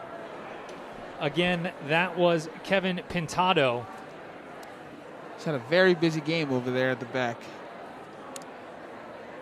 Sun becoming a factor certainly for us, and will be a factor possibly for Oliu in the cage, but I think the advantage was probably a little bit more for Montgomery in the first half. Yeah, Sun's setting pretty quickly, so Mark may have an issue with it if it does come from his right side, but I think he'll be able to deal with it. It's not too bad. It's worse for us for sure. But again, we'll deal with it. That's what we do up here, correct? That's what we do. I'm learning fast. Attaboy. Better watch out. You can get yourself invited back here. I don't do too much right now, so. And we just had a little tussle in front of the cage. At the cage, as I call it. I can't get that out of my head. Sadi Cabra just kind of in a little bit of a hand fight out there, and he's now pleading his case with the officials because he didn't really like the level of contact that he was getting from the Hightstown defense. Edelstein on his left foot, and he sends it in the a dangerous opportunity, and a sliding attempt from Montoya comes up just a little short. Marlon's probably a couple inches away from redirecting that on goal and making it very dangerous for their goalkeeper. But again, this is just great pressure from the Cougars. They've kind of maintained this pressure throughout the game. Kind of resorted Hightstown to just playing long, which, they've done well, but again, this is not what they want to do. Here's another through ball. Montoya just can't catch up for that one. You're starting to get the sense here that Hightstown is just hanging on now, but you're hanging on, but you're even. Yeah. So, and I think it's something we saw in the first half where they got one opportunity and they were able to get a little fortunate, but Montgomery has great numbers forward at a lot of times. Hightstown has stepped another player into the midfield, so it has been a little bit more difficult for them to play out of the back. So if we can keep this pressure up, they're playing almost 1v1 at the back, which is very risky with the pace that we have up top. So we talked about, changes for Montgomery from the first half to the second. That is a change for Hightstown from the first half to the second. Yeah, certainly. They've definitely changed their formation. It looks like they have 5 in the midfield now. I think they're trying to keep a little bit more, and the coach just yelled it, so they're trying to keep a little bit more possession than they did in the first half. An interesting bit of change from Hightstown and Oliu has a little bit of trouble with that one. That was a great job, and Oliu does well there to keep it inbounds and on his hands. I think his reflexes are one of his best attributes. He gets down to things and gets up to things quicker than most keepers I've seen, and his size does hurt him at times, but not nearly as much as you would think. Montoya, after a good job by Edelstein to get it down. Marlon playing a little game of cat and mouse.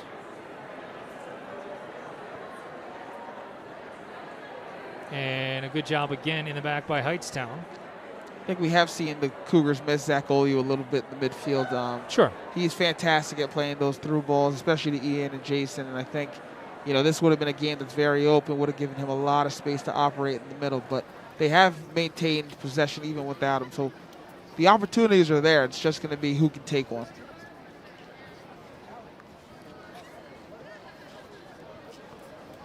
$11 minutes or so gone by in the second half. Central Jersey Group 4 quarterfinals. Central West B quarterfinals.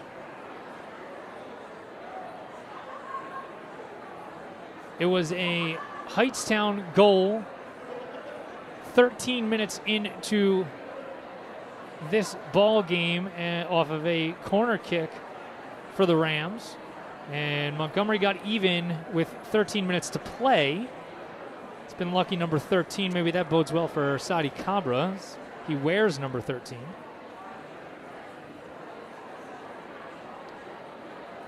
And that's where we find ourselves, knotted at 1. The winner of this one will likely get top-seeded Princeton in the next round. Princeton team has had a good season this year as well. Has some big wins on their schedule, but I know that is a game that both these teams would love to get to and see if they can knock off the top seed.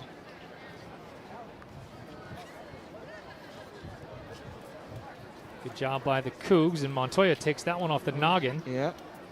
But unfazed regathers.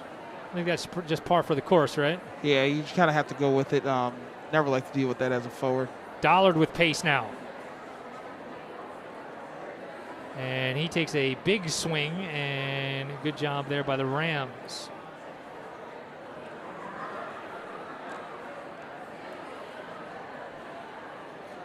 It's a difficult Hightstown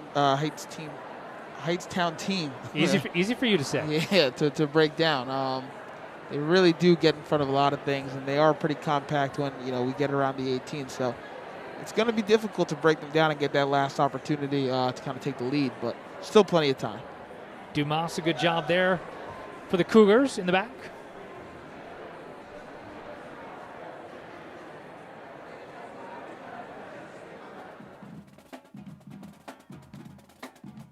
Nice job by both teams there in the air. It's probably going to be a foul against Yep. Ben. Oh, and it's going to go. Wow. Well. And that's the second time that Hightstown has potentially delayed the restart of the game. And listen, you do it until they stop you, right? Oh, Yeah, a great absolutely. run here by Oh. Edelstein, and he was onside. He was absolutely onside. Yeah, absolutely. And, it's something, like you said, you do it until you're stopped. It is hurting Montgomery trying to get out and play quickly after these little set pieces, free kicks. Something that they do like to do is Hightstown plays a quick one there. So that's something that they're going to have to look into because it is stopping some opportunities from happening. I would have to think. I mean, you've already been spoken to twice about it. Even a situation like that, I don't feel like needs to be the same player for the next guy to get carded on a situation like that. Yeah, it usually isn't. It's usually a talking to, and that's why they have the captains out there at the start of the game. The captains are meant to relay the message to everybody as well. You never like to see kids get cards for that, but like you said, if it is stopping play and stopping opportunities, the referees will have to step in at some point. You're always trying to gauge, the impact of anything has on the game, and if you could be impacting a potential scoring opportunity, that's the type of situation, especially in a state game where you want to step in. But like you said, you usually as the officials try to stay away from injecting themselves into that type of situation. Yeah, absolutely. I don't think either referee wants to be the main reason that this game gets decided one way or the other. No, never. You never want that.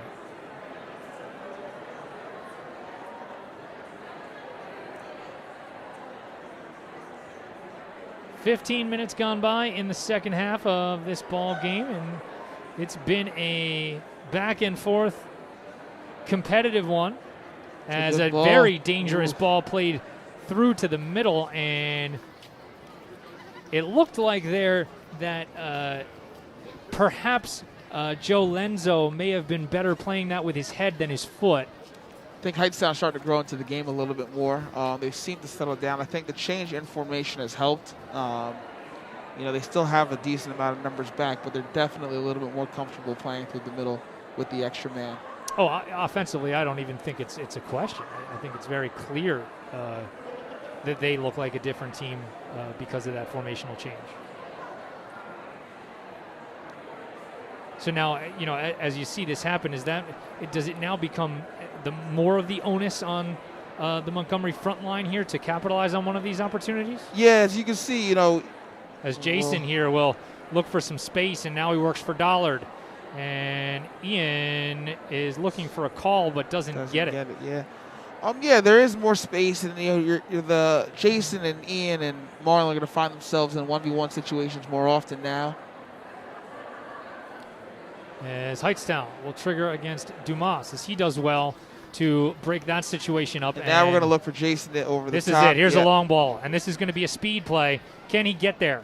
And good job by Hightstown and Luis Alvarado to come out there and take that opportunity away, because it did look like Edelstein was going to get there. Yeah, with Hightstown pushing another person into the midfield, they do lose that extra guy at the back that was kind of watching those runs. But now you're seeing the game really opening it up, where it's just end to end right now. And nobody home for Hightstown, but that ended up being a little more tricky than Markoliu maybe probably wanted.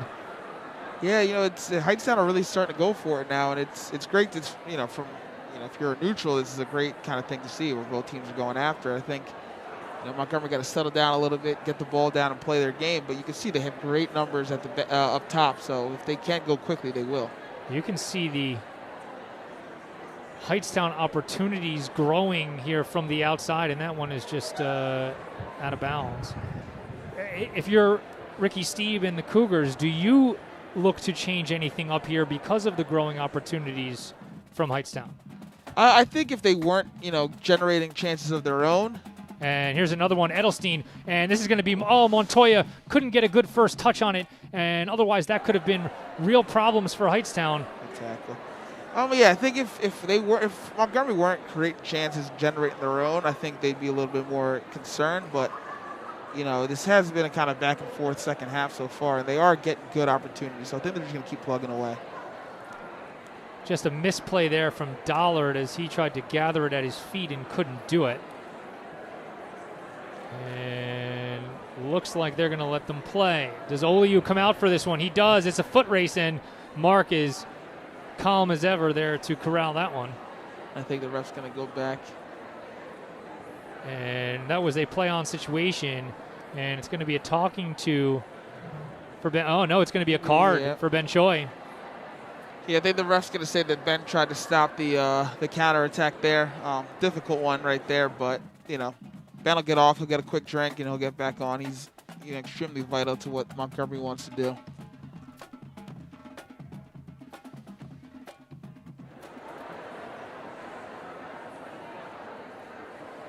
So now Hightstown.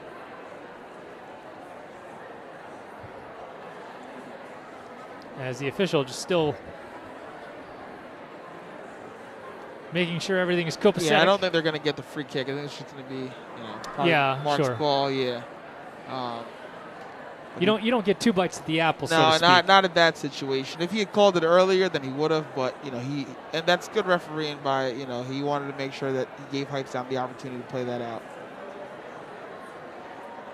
Such a subtlety of the way this game can be officiated, and a good job there. You certainly want to hold the offending team responsible without disadvantaging the team with the opportunity to score. And you see Ben coming right back to his role. He'll have to be a little bit, play a little bit safer with that yellow card now. But he's a mature, veteran player. He's going to keep doing what he has been doing so far this game. Another yellow would mean that he has to take a seat as Montoya looking for some space into the middle, and he plays it off the side of the goal. We call that a mom goal in lacrosse because it hits the side and all the moms get excited. It's another great opportunity. It's a great run by Marlon. And again, you see why he's scoring goals since he's come back. It's a great opportunity right there. This will be Choi for the Cougs as he sends it to the middle. And wow, an amazing heel from Edelstein, and it was nearly played on goal.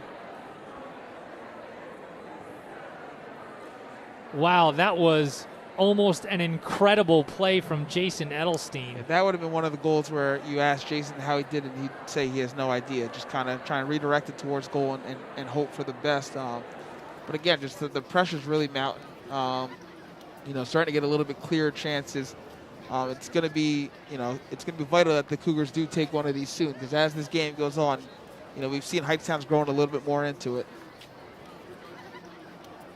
This game stays, tied like this. Do you think that there's one team, as we, approach the end of regulation, that this, that this would benefit? I guess is the best way to ask that. I guess you want to say Hightstown since they are the road team. I think as the home team, you feel the pressure to kind of get the result, especially in states. But it does help that we did get a decent crowd out here. You see the basketball guys down there cheering on the Cougars. So. It could go either way. I think right now, Montgomery are a little bit more comfortable on the ball, so Hightstown may want to sneak one and get out of here. And nearly offside there, but no call as they play it into the middle. And Montoya looking to, and that's going to be a handball. Got to be. Yeah, I think the refs. Even from well behind the play, the official there able to see that.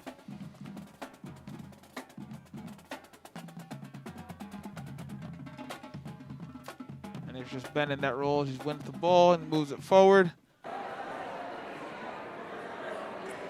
Cabra. And Choi will just play it into the back, and Montgomery will regroup some things. So let's reset it for you here. 1-1 Montgomery and Hightstown in the 4-5 game of Central Jersey Group 4 in the quarterfinals. As Hightstown jumped out to an early 1-0 lead off of a corner that was misplayed by Montgomery. I'm not sure if it was an own goal or not, but either way, it just seemed like there was some confusion back there, and it led to some hands in the air. Yeah, definitely an unfortunate bounce that took the ball beyond Margoli. But, Montgomery did well to bounce back, really stayed focused, and they were able to get that penalty kick not too long after. Jason Edelstein with 13 minutes to go, I should say, in that first half, was able to come up with the equalizer on his left foot, his 11th goal of the season. And that's where we stand right now, knotted at 1. You see the Cougar captain. Ooh, that was, from all the way back here, it certainly looked like it was off Hightstown, but you can't really. Can't tell from all the way up here. No, there's a reason why the official was standing 3 feet from that.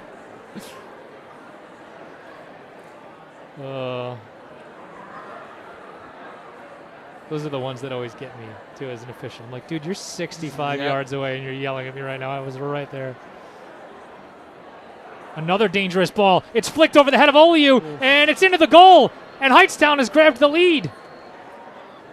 I think that's what we've been talking about, where Hightstown is starting to get a little bit more comfortable. It's a good flicked ball. He gets a good bounce, and, it's a tough spot for Mark. He has to come out as quickly as he can, and the kid's able to just, knock the ball over him into the net. So really need the Cougars to kind of show, a little bounce back, a little resilience, and see if they can get, back into this game.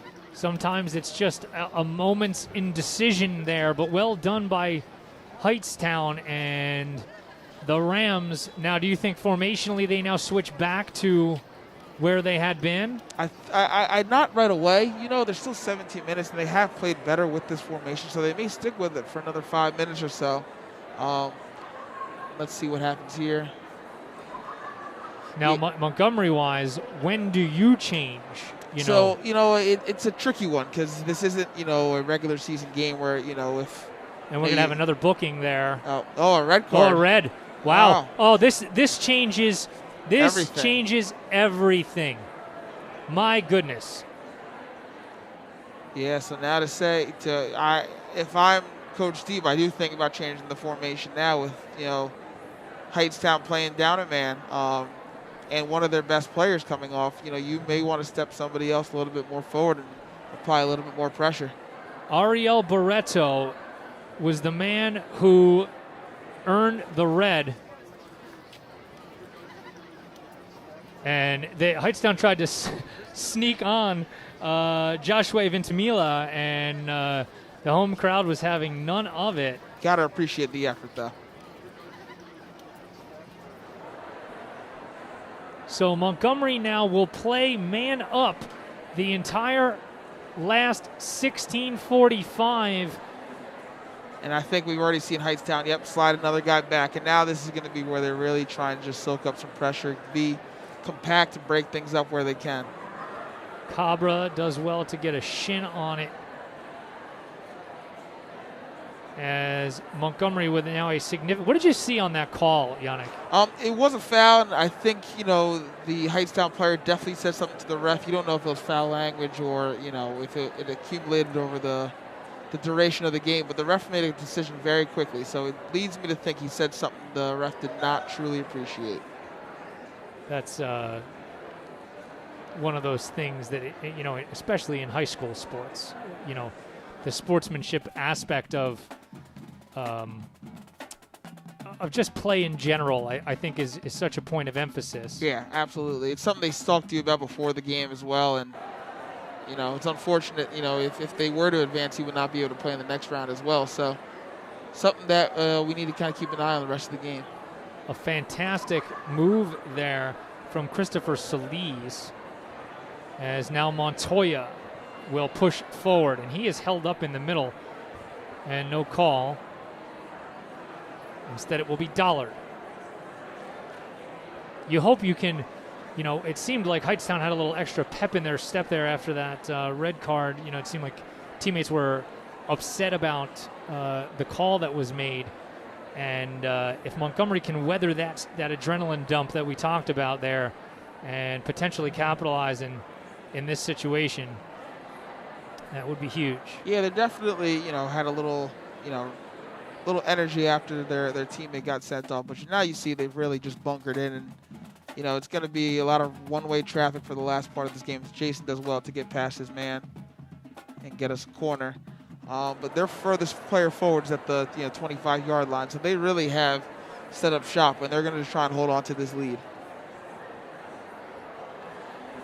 So the scoring opportunities are precious here for the Cougs. This will be Ben Choi on his right foot into the middle, and it's still out in front, and that's in it. the goal. That's it. Martin Fedorchik. Yeah. Fedorchik there to corral it. And not one of the usual suspects, Yannick, but doesn't matter. The extra man in the box paying dividends, and Montgomery has knotted this game at 2. And, Martin's one of those guys who when he was a freshman, he actually played up top for us, and he scored a couple goals as a freshman. And out of need, he's kind of bought into playing at the back, and he's done fantastic there. And, he popped up with just in the right spot at the right time, and now – up a man in a tie game, plenty of time. Montgomery just has to go back to playing their game. No rush right now.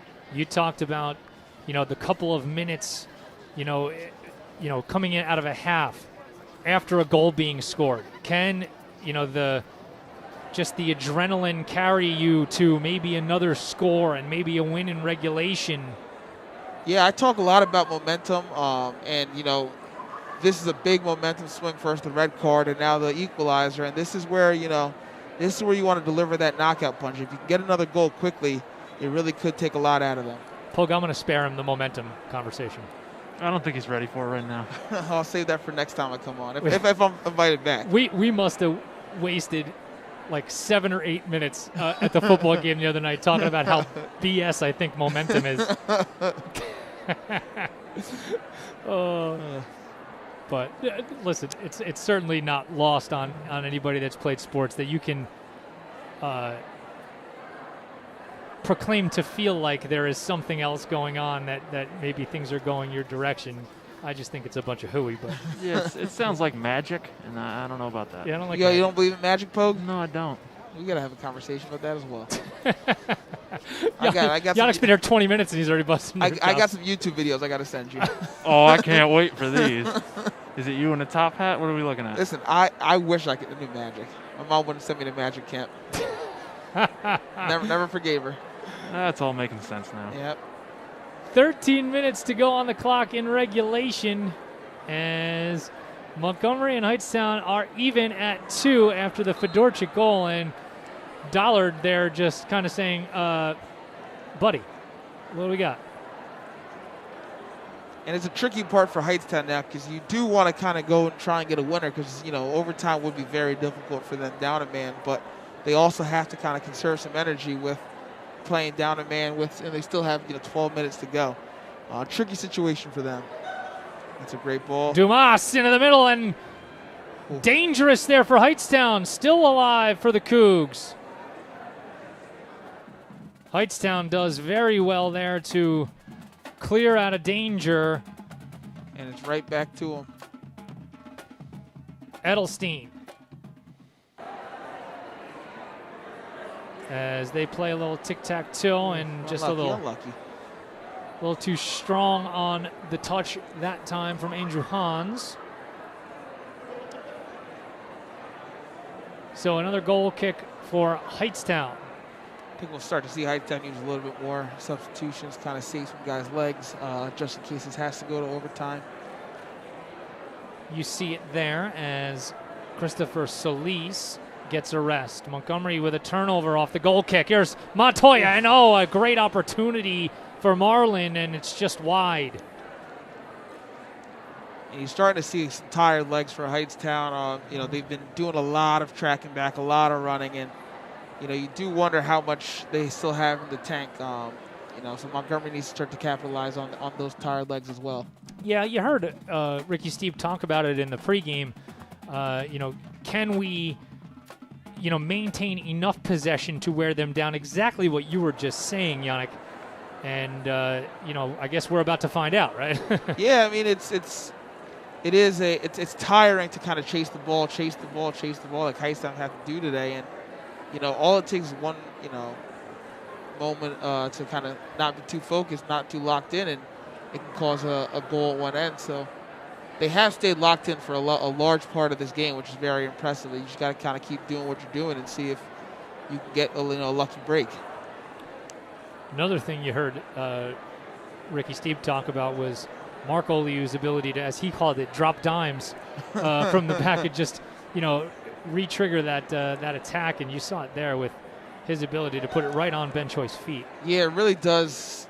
It starts an attack from Mark, and where a team may not be too balanced because they are worried about Mark's ability to play out of the back. They may not be going to press him, which gives him more time to actually pick out a pass. Here's into the middle, and another dangerous opportunity for the Cougs. Fedorchik, as he presses forward. He will race and try to create from the near side corner. Hightstown have committed to keeping two guys forward now. One's dropping back a little bit further, but they have committed to these numbers. You know, they definitely are going for it. Dollard, a bending ball, is held on to by Alvarado. Under 10 minutes to go now in this one.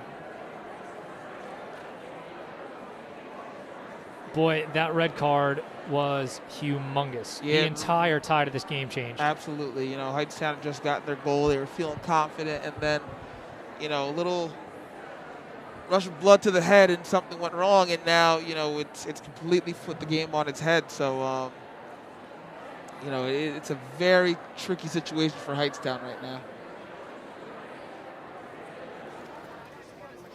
Rams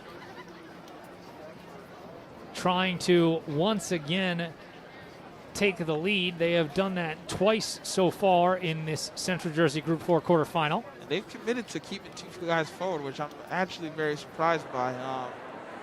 You know, they have not put another person at the back, so there is space in behind as well right now. So let's see how Montgomery attacks it. Dollard, he'll play it forward for himself. I originally thought he was going to go ahead for Montoya, but instead he'll send it toward the middle, and the ball is still up for grabs in the middle inside the 18, and Montoya hits the deck. No call. They say play on, and Hightstown sends it clear.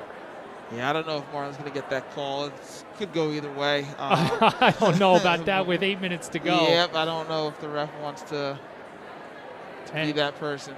And a mistake there from Montgomery. Just played it too far out in front by Puglisi, so Hightstown will have a throw. But no worse for the wear are the Cougs, as they will again come the other direction. I think Ben Choi just came up with a cramp. Yep. As the officials will stop the clock for the Cougar captain. You see him grabbing onto that right leg, yeah, and looks like a cramp. Yep. Andrew Hans will help him out at this point. And Ben's covered a lot of ground today, so it's not too surprising that he's pulling up a little bit. He's been all over the field. Were you guys tracking that kind of stuff as you got forward in your playing career? Kind of how far you were traveling on a field and stuff like that? Yeah. When especially when I was in college, we used to have to wear almost like a sports bra, and they put a pad in the back, and it was they would track how far you ran, how much you ran, how fast you ran. And we had a video system which kind of tracked, so we could click on my name and it would show my highlights or whatever I did during the game. It was really cool. I hated wearing it, but and it actually tracked how hard you were. We wore it in practice too. So, my last 2 years when we got that program, I had to start doing a little bit more in practice than I normally like doing. Oh goodness, God forbid they should hold you accountable. So what was the farthest you had ever gone in a game? Is there? I was not one of the far ones. I was like 7 or 8 things in kilometers, however many miles that was in a game. My teammate do, you know, close to 13 in a game, which Wow. is absolutely sickening in my eyes. They're going to call a foul on Edelstein there, and the home crowd certainly didn't love that. Good job by Hightstown and Lenzo to run in front of that, but Bent will play it forward for Dollard. And Ian Dollard's really come into the game a lot the second half and having a good run at this outside back. Dollard plays it into the other captain, Edelstein. A touch through. Can he beat the goaltender there? He does. Can he get it on frame? It's still in the middle. Montgomery with another shot. And still alive and covered by Hightstown. Unbelievable. Wow. Unbelievable. Wow, wow, wow. A golden opportunity for the Cougs. But a fantastic job from Hightstown and Luis Alvarado. Wow. You know, that's a great job just by there. It's a great job by Hightstown to just kind of stay on it and stay tuned in. It's very easy to, you know, see somebody going in on goal and just kind of say, oh, well, let's see if the keeper makes a save. But, you know, they are committed to defending as a group. What a well-played ball by Edelstein on that play. But Alvarado there to equal to the task. Hightstown with its two best opportunities since the red card there, as Bent able to spin his way out of some trouble, and now Montgomery countering 3-on-5 the other way. Can they get enough guys forward as we had a tangling of legs there, and they're going to say that's going to go to Hightstown. Hightstown kind of throwing three guys forward. Now they're really, you know. They're going for it. Yeah, I think this is one of those where, you know, if you want to say a football team kind of late in the game and you score a touchdown, you can kick the field goal to tie. You go for two to kind of win and get out of there. I think this is what we're trying to see. Bent. He's been an impactful player the last 90 seconds, as he again now will trigger with his left foot. Yeah, coming off an injury, you got to be kind of careful with his minutes, but he's played well. And he looks fitter than he has in the last few times out. 4 minutes to go in regulation as they played it through and out for a Montgomery throw. Again, a good job there by Edelstein. And that'll be another, they're going to call that a goal kick. Ben Choi's moving around a little bit better on the sideline. I don't know if we'll be able to see him before overtime. And Hightstown making a bunch of substitutions now. Definitely have some tired legs out there for them. It has been Oscar Santizo who's been in for Ben Choi, and we'll keep an eye on that. Maybe, you know, as much as you'd like to just get him back in here for regulation, you don't want him cramping up again. No, absolutely. Oscar's done okay since he's come in, so let's see how this plays out.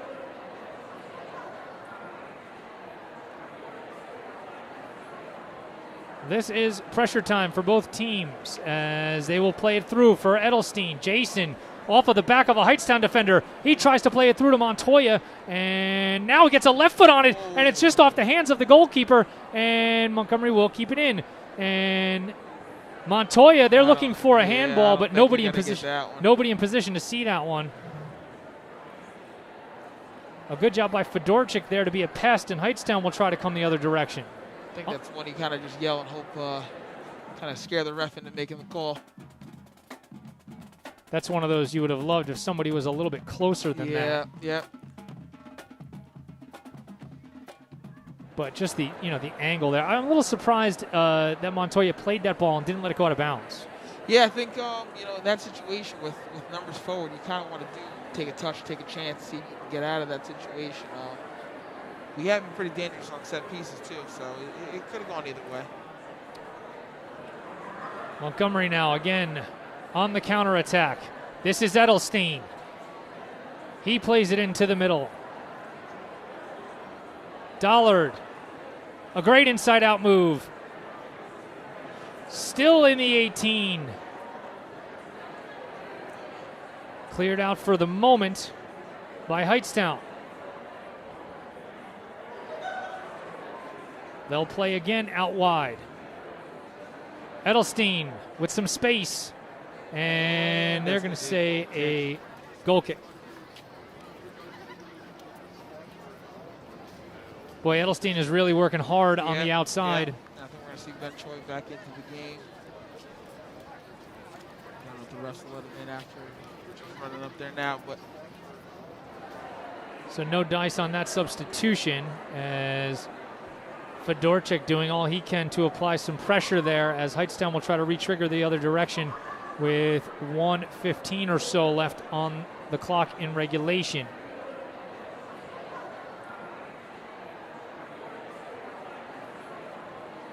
So time in regulation dwindling down here. And we'll see if Montgomery has one more run in them. And maybe not there as they lose possession in the midfield.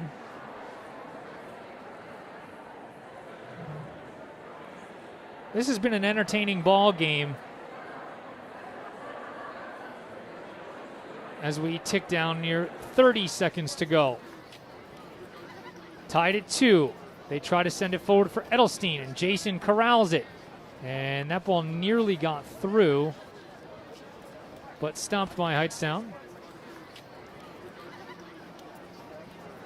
This is probably the last opportunity of regulation if they do get something here.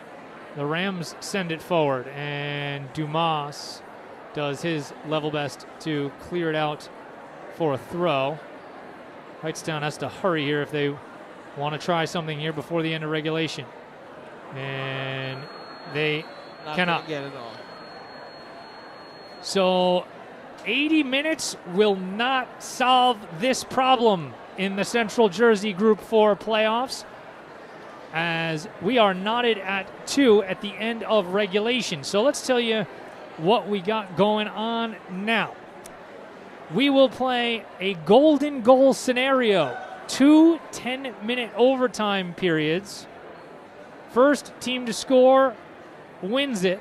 If we are tied at the conclusion of the second 10-minute overtime period, we will go to penalty kicks. 5 penalty kicks per team. And obviously, if we are tied again after that, we go to sudden death penalty kicks. So I'm not allowed to say that anymore. Golden goal penalty kicks. So the drama just building up here. Keith Glock, Matt Pogue, and Yannick Smith live from Cougar Stadium here in Skillman. And Montgomery and Hightstown have played a good one here, Yannick. Yeah, it's been a very entertaining game. I think it's 2 different styles of play. Hightstown were able to take the lead twice. Montgomery's battled back both times. The red card has definitely changed how this game is played out. And, you know, I know you hate the M word, but momentum is going to be a key factor here in the second half. Who can win it? And again, first 5 minutes are going to be a very critical moment. A little bit of a break for both teams between the end of regulation and the start of overtime. That red card, boy, you talk about a momentary lack of discipline for Hightstown that cost them potentially this ball game, because you really did see the tenor of the game change after the red card was issued. Montgomery really able to press forward. You got to think fatigue could be a major factor as, you know, the longer this game goes. Yeah, you started to see they were doing a lot of substitutions later in that second half, and you know, it's a credit to them. They changed their formation. They came out and played well. The red card, like you said, was a very significant part of this game. And you know, as you see, they are fired up out there, but you can tell there are some tired legs walking on that field. So Montgomery really need to come out, you know, quick, get after them early, and see, you know, if they can just win this early. You know, this may be a little over-analysis, but I'm okay with it because we're standing here, right? I mean, you know, why not? What else do we have to do? You just mentioned it. Hightstown fired up. I think the timing of breaking that huddle was a bit mistimed. It was almost like you fired your guys up. And now they're just standing and waiting around for a little bit. Yeah, no, it is, because I forget how much time you get before overtime, but Coach Steve is taking his time talking to his guys, getting them in there, and the coach is starting to bring him in now and talking to him again. I don't how many of those talks do you have there? You don't really get many of them. So I think that was a potential error. Yeah, he spoke to them very quickly, gave him his message, and sent him out there, and they're just kind of just standing around and waiting now. And the officials are really not. They haven't called for anybody just yet.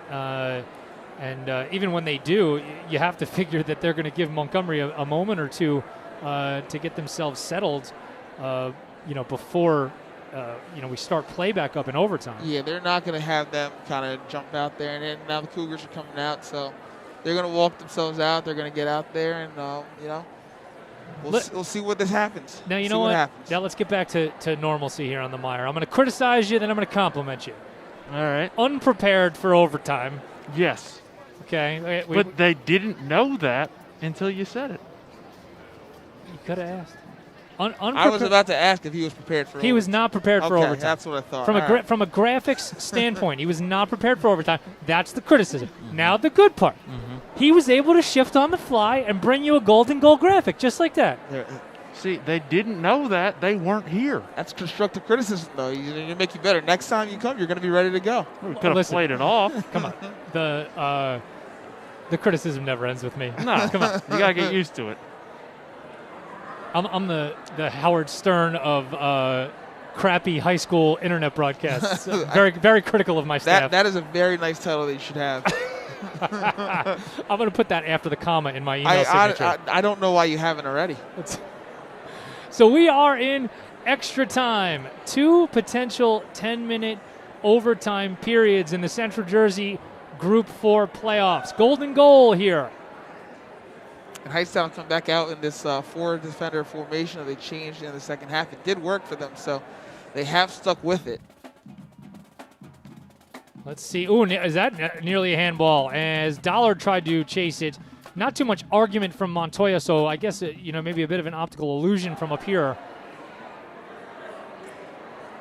But some fresh legs, it seems, for Hightstown. As you said earlier, in the first couple of minutes here of this frame, let's see how long that lasts. We've already seen Ben Choi go down with some cramps. And he's getting back on the ball. He looks fine. He's had a lot. He's been a big part of this game. So let me see. Interesting to see how he holds up. Edelstein does well to create a throw for Montgomery. As Santizo now. It seems like Coach Steep sent his boys back out there and kind of told them just keep playing our game. Still trying to possess it, still trying to generate opportunities just from building the ball up, and they're not really rushing their game. So it is good to see that they still have a game plan even with the what's at stake. Turnover in the midfield for the Cougs there, but man, it is crazy. Soccer's clearly, obviously, a huge field, 120 yards in regulation as they try to go forward for Edelstein. But, missing one of your 11 out there is just creates... I think it's one of the most bizarre kind of situations you can find yourself in a sport where you're... Let's see what's going on. Hightstown triggering into the middle, but misplayed a bit. And nearly. And then Montgomery have fantastic numbers now. So let's see. Big numbers. My goodness, Edelstein. Ball, just a little misplayed, a little bit too far inside. But yeah, as we're playing down a man, not many sports where you just completely have one person less for no other reason than somebody getting sent off. I mean, and in other sports you play man down for a minute or two. Yeah. And you get that player back eventually. Sure. This has been almost 20 minutes. Hightstown's been down a man.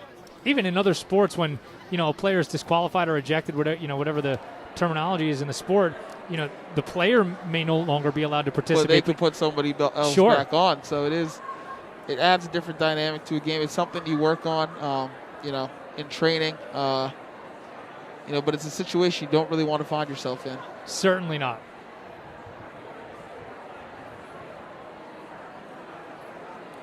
Good job by Dumas there as Hightstown was calling for a handball, but yeah, that was an unintentional one. Would have been very harsh. Can Montgomery re-trigger here? No, a good job just to step forward there by the Hightstown back line. And Jason Edelstein has a ton of space on that right side, so going to have to see if Montgomery can kind of find him the ball in these situations where it is transitioning, and here he is. There it is. They get it out there. It's a foot race for Edelstein, and he cannot get there as Keeper came out well. a good job by Alvarado. But I think that is an outlet Montgomery can look to exploit. Hightstown's left back is really exiting, getting forward, and Jason has a ton of space out there. You can see the fatigue now in the Hightstown legs in the midfield. It's almost as if the style that they're playing now is like, we're going for this, and if we can get there. And they're going to give that one to them, and that's going to give them a little time to kind of get their bigger players forward, serving in the box. And again, Hightstown have been very dangerous from set pieces all day, so Montgomery really needs to be tuned in right here and make sure they deal with this. Christopher Solis with a good job to get a touch on that and draw the foul against Austin Dumas, but that, certainly nothing intentional there from Dumas. That's actually a pretty decent defensive play. Yeah, no, nothing. Austin did everything he could there. It's just, one of those, the forward gets to it, he gets around you and, runs into you. It's always going to be called a foul. And they just have to defend this well. Not many numbers in the box for Hightstown. Joseph Lenzo will take this free kick for Hightstown. He sends it towards Oliu, and Mark does a good job. I think he was offside, yes, yeah. Hand is up. Looked like he went a little early, but Mark dealt with that very well. Mark had no idea that he was going to be off, so. As much as I would love to even try, it's like speaking in soccer terminology during a soccer broadcast is like speaking in a British accent all the time. You just can't, I am incapable of doing it, and you do it so fluently. I mean, this is, I'll be 30 on Saturday, so this has been almost 30 years of doing this. Whoa, so old man. My back's killing me. I can't lie. Old man time. Hightstown looking for a foul. They don't get it. Oh, and Montgomery. Okay, another little. Montoya. He plays it through. Edelstein on a run. Can he get there? No. Another great play from Alvarado. It's a little bit too much on that ball from Marlon. It's a great idea. It's a little bit too much on the ball. You get the sense that if this keeps up, Hightstown will not be able to sustain it. No, they're doing a lot of chasing right now and a lot of recovery runs and catching up to people, and it's definitely it's definitely going to catch up with them at some point. This feels like a situation to me where Dollard and Edelstein can excel. Yeah, and you're talking about two guys that are extremely fit. They're still running, and Marlon as well, who's been all over the place. They're running themselves into the ground even late into overtime. So it is something that, if they can keep finding them in space, they'll be able to generate opportunities. You saw a little extra pep there from Hightstown, and it didn't result in anything, and you got to see, can Montgomery capitalize here as Dollard sends one towards his other captain, and Edelstein making something happen in the middle on his left foot. He's still looking for space. He tries to get it on frame, and it's just a little bit off. And they're going to keep looking at Jason because they're leaving him open out there. It's a very interesting tactic from Hightstown. They are pushing that outside back forward, and Jason's finding a ton of space on that right side. That was a really slick move from Montoya, actually, to try to work back into the middle, and in doing so, he conveniently picked off another Hightstown defender and gave Edelstein a little more space. It's a very smart little move from him, and just giving Jason that space. Jason's shot wasn't on target, but he can score from there. He's done it multiple times.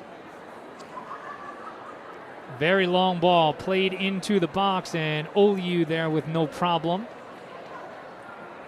And Mark gets it out to that right side for Jason, and this is where he starts to become even more dangerous. A little push from the back, and yep, they're going to get it. Let's see if they decide to play quickly here. I would. They're going to get reset. Hightstown forwards coming all the way down now.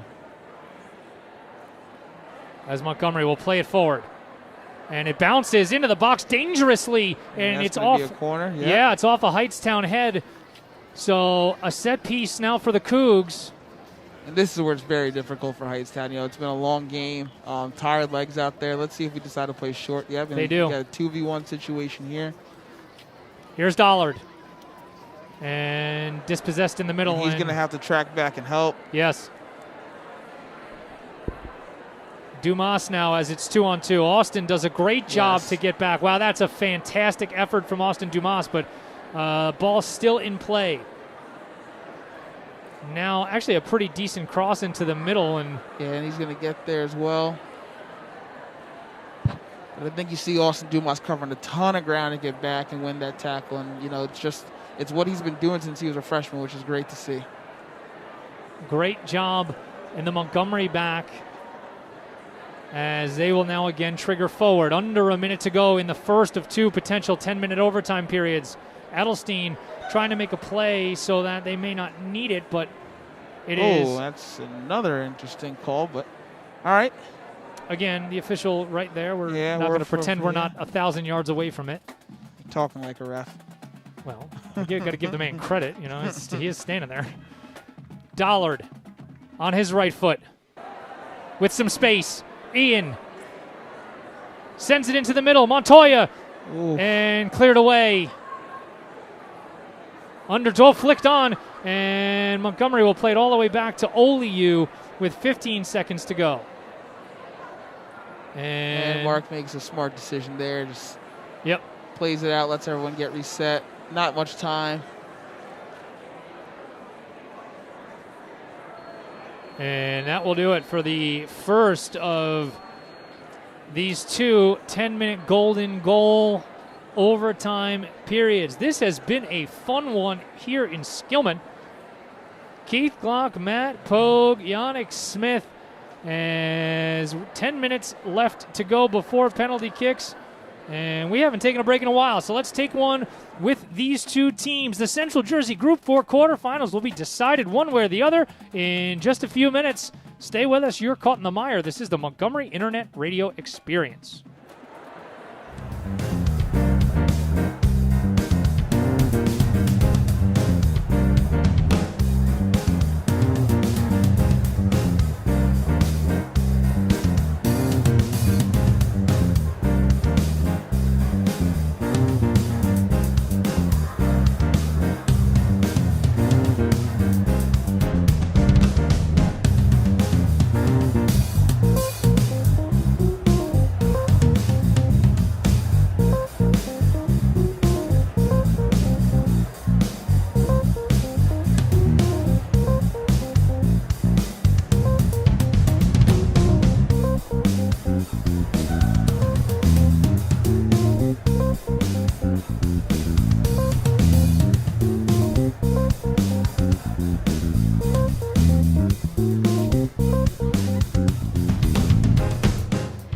Welcome back to Montgomery. Keith Glock, Matt Pogue, and Yannick Smith as we're getting set to start the second of 2 10-minute overtime golden goal periods, I should say. So, Yannick, very clear Montgomery dominated play in that first 10 minutes. But there is now increasing pressure for this Montgomery team to go ahead and score in this second overtime period, because the one thing you don't want to do is get to penalty kicks. Yeah, I mean, penalty kicks is really, it's you can say you practice as much as you can, and they definitely did practice it before, this game, but it really does come down to just luck. You have to kind of hit your spot in your penalty kick. The keepers kind of guess which way you're going, and, you really don't want to leave it up to that after a game that you've really dominated for, a large majority of this of the time. So, this is something that the Cougars are really going to have to kind of keep an eye on. And, you'll see Hightstown still throwing numbers forward. They probably don't want to go to penalty kicks either. They have played well, with all the circumstances. And you see there's a lot of space back here for Ian Dollard to run into. Cougar captain Ian Dollard gets it into the middle. On his right foot, a long strike. And just over the crossbar. Boy, he was going for SportsCenter highlight number 1 right there. I will tell you, the keeper was nervous about it. You saw him turn his head quickly, just hoping that would sail over the top. Wow. That would have been awesome. Yeah, that would have. No other way to describe that. This is things that Ian is capable of doing. When he has time and space, and here Hans coming forward again. There's a lot of pressure. They go back into the middle for Santizo. And now back to the outside. Looking to create Fedorchik into the middle and cleared away again. Boy, you gotta love playoff anything, right? Yeah, the energy is great. The and especially with how much both teams have battled this whole time. It's not been an easy game for either side. Good battle going on the far sideline there, and Hightstown able to send it away, and Dumas will go chase. And he'll play it all the way back to Oliu. Trying to get Hightstown to step out a little bit. And Hightstown is doing a good job of staying compact, not leaving too much space in the middle right now. Another fantastic ball from Oliu all the way forward. It's one of those situations where, people that don't watch you play all the time, they go, oh, man, your goalie's pretty good. Where's he going next year? You're like, oh, he's going to Montgomery. It's great. Yeah, he's only a sophomore, which is it's very impressive. A good tradition of goalkeepers from Montgomery in the past few years. Cougars playing it on the outside. Fedorchik again as he goes into the middle, nearly on the foot of Edelstein, but the Cougars maintain control. Dollard toward the cage and controlled by Alvarado. Yeah, got stuck under his feet a little bit. Couldn't really get out of his feet so he could have a clean strike at the goal. 3 minutes gone by in the second overtime period. Montgomery, the beneficiary of a red card against Hightstown. About 15, 16 minutes to go in the second half, and the Rams have been playing man down since then. Montgomery was able to get the equalizer to send this game to overtime and have thus far dominated both overtime periods. Yeah, Montgomery's doing a good job of just keeping this pressure up. Hightstown do win it and they get it forward. It's coming right back towards them, which is very difficult to defend against. They've been defending like this for almost a half an hour, so it's definitely going to be taking a toll on them. Dumas, he goes forward into the box. Edelstein looking for space, and he was just facing the wrong direction, and they now go back into the middle. Here is Fedorchik, and played by Alvarado, but still not clear. Another opportunity into the middle. And Marlon got up well, but that's a difficult header. Not a lot of pace on it, so he had to generate all of it. He looks very upset with himself, but that's a difficult header to get from that far out. Another great opportunity for Montgomery. They're really pressing. 5 minutes to go. Hightstown are really trying to hold on. And maybe just a little too much spin on that one, as well as Montoya just found that ball curving a little bit too far away to where he can, as you said, create the energy that ball would have needed to be on frame. Hightstown now attempting to push forward, and a good job defensively there by Montgomery will result in a Hightstown throw.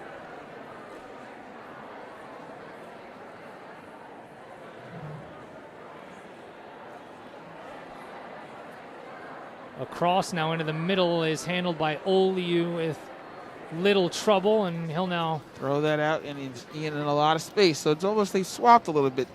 Jason had a lot of space the first overtime. Ian's had a lot more in this one. And now Dollard with a great move, and he still has a lot of room. He plays it back to his right foot. He tries to get in the middle, creating space for himself, and it's going to be tracked down by Santizo. He plays it back across. Dollard, and he gets a right foot on it. Misplayed, but a great save in the end by Alvarado. Yeah, I think Ian did a great job of not hitting it too hard and making sure he got it on target, and the keeper made a good save. Another good opportunity for the Cougars.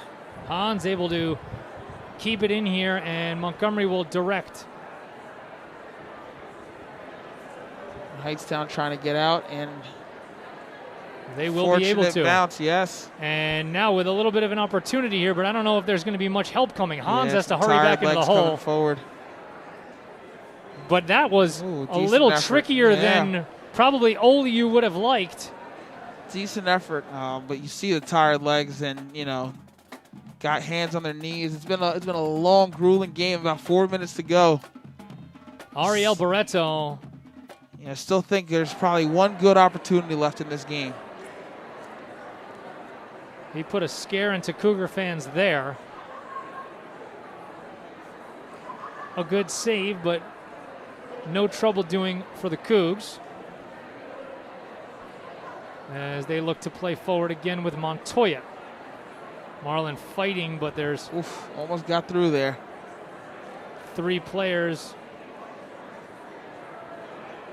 And Montgomery thought that was going to be their throw, but no, says the official.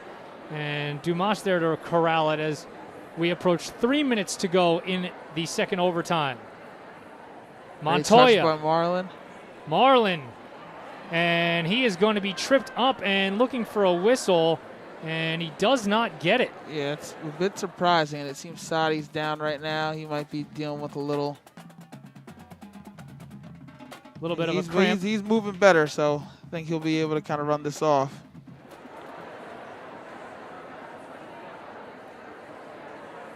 A little bit of frenetic play back and forth both directions. 2:30 to go. This is where you're telling your guys, you're going to get one more opportunity. You just got to be ready to take it when it comes.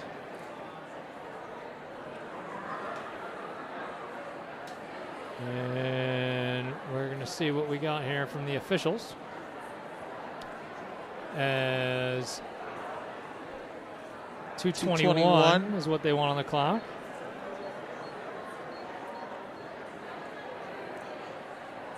And that's what they will get. As Hightstown just dealing with a little bit of a injury stoppage there.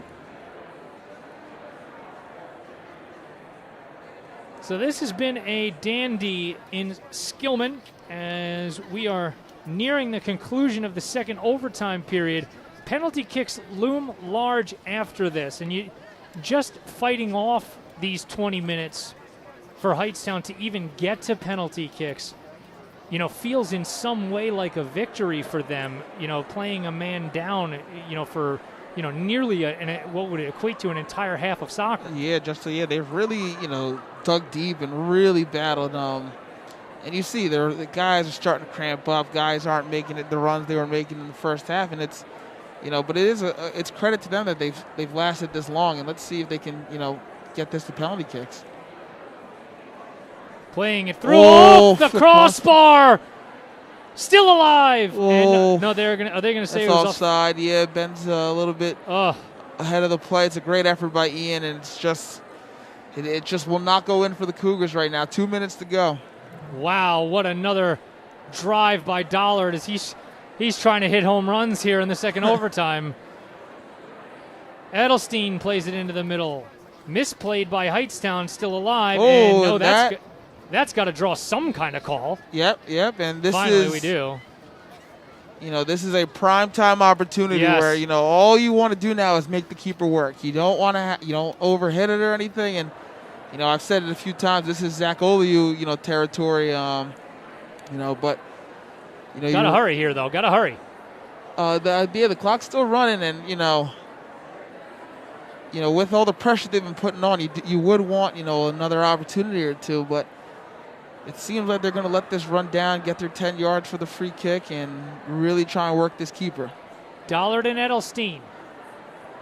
No shock there. Let's see which takes it. Dollard has had two drives toward the goal, the last one off the crossbar. We're tied, under a minute to go. It's Dollard toward the goal and a little too high. It's unfortunate. He works on those a lot, too, from that angle, and, just a little bit too far under. And you see Hightstown are really trying to go. They're trying to end this as well. Hightstown needs to be careful, though, as Montgomery again as bent. He gets there. Plays it again for Dollard. Ian toward the goal and just wide. And that's a corner. The 20 seconds. Can they get this hurry off? Up. Gotta hurry. Gotta hurry. And this is when you probably throw almost everybody up. And Gio's going to stay back. Oh, yeah. Gotta hurry. 15 seconds. Choi puts a foot on it. A good cross into the middle, and corralled by Alvarado with 5, and that's going to do it for overtime. Boy, Montgomery had opportunities there. My goodness. I mean, you hit the crossbar, hit the outside of the post. You've done just about everything you can, and now, you just got to get your 5 kickers to trust them to hit their spot, and, hopefully your keeper comes up with 1 or 2 saves. So now, take us through, Yannick, how you select who you're going to use as your 5 here, and also talk about Mark Oliu and his impact potentially on this game, being as skilled a goalkeeper as he is. I think one of the things you kind of focus on is, I always say, who wants to take a penalty kick. You never want to put somebody out there that doesn't feel comfortable. It's a pressure situation. If they don't feel comfortable in that spot, don't make them take one. And Mark, again, this is all about, reflexes and guessing. Those are 2 of Mark's best qualities. So, I know Zach and his younger brother Luke, who will be here in a couple of years, take penalty kicks on him in their backyard all the time. So, he's talking to his dad, Paul, who's one of the coaches as well, and, he's getting ready to do what he has to do. But again, you pick your 5 kickers who want to take them. They would have practiced this, so they probably know their 5 well, and they have a spot to go to and just go up there and try and execute. Now, I mean, you'd have to think that the 3 captains are going to be 3 of these 5. Yeah. Is there a strategy to which order you would send these guys out in? You want to have somebody you're very confident in go first, 3rd, and probably 5th. The first 3 you will definitely get opportunities at.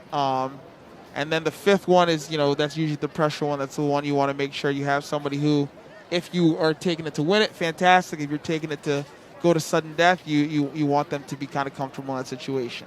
If you have the opportunity to kind of cash in on your, a kick to win situation, would you move one of those guys up a spot? Yeah, possibly. The 4 spot's also another one where you potentially, again, I hate analytics, but analytics say you have a good spot of winning it at the 4th kick. So it's something where you do have to kind of be a little creative with where you put each player. But this is definitely, look for your keeper to make 1 or 2 saves, and hopefully everyone else can just take care of business. Hightstown will go first. And this is going to be, it looks like Christopher Solis, the junior, to start it off in penalty kicks. Best out of 5. You can't get any more drama than what we have here in Skillman. The quarterfinals of Central Jersey Group 4. Oliu sends Mark the wrong way. That's a great penalty. Great job to put Hightstown ahead as Christopher Solis. Jason Edelstein will take the one from Montgomery. This is always difficult because the goalkeeper has seen him take one today. So a little mind games from Jason if he's going to go the same spot or not. Any thoughts? If I were him, I'd go the same spot. I always had one spot, and, you never want to kind of mess with it. Alvarado is the goaltender. Edelstein on his left foot. And it's a great penalty as well. Went the other way. Great job as we are knotted at 1 in these penalty kicks.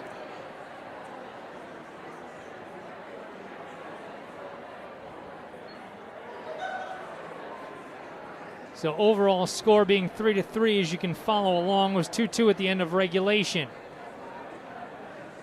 Second PK for Hightstown on the way, and good. And the first 2 penalty kicks for all 3 so far have been fantastic, unsavable. It looks like Marlon's coming up to take one. Robinson Melendez scoring that one for Hightstown as they now lead 4-3. Marlon Montoya,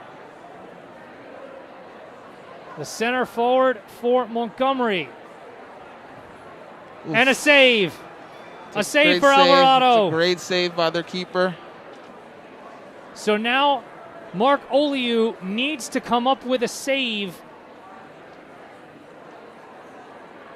It's a tough one. It's a good spot, but it's a good height for the goalkeeper, which, you want to keep it either low or very high, right around that mid-range is a good area for the keeper to make a save. see if Mark can make a response. Hightstown is 3 for 3. And they've taken some fantastic penalty kicks so far. All unsavable, as you said. Ariel Barreto, 3 for 3 for Hightstown. So the pressure starting to mount now for Montgomery. This is the team's one of the other captains, Ben Choi. Choi, and he sends it home. Penalty kick. Keeper gets the right way as well, but too much power behind it. Now it's Oliu's turn. And Hightstown have taken some fantastic penalty kicks and gone the same way every time. So it is interesting to see if this is a tactic they employ. Sebastian Contreras. His right foot, and they're the perfect. First one from the other way. Some great penalty kicks from this group. 4 for 4.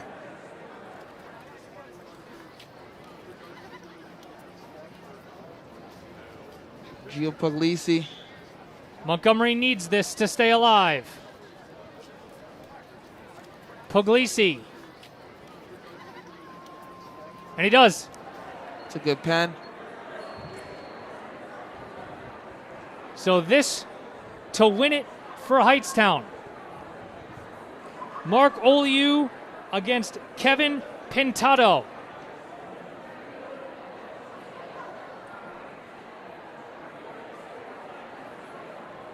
Pintado looks like he'll use his left foot.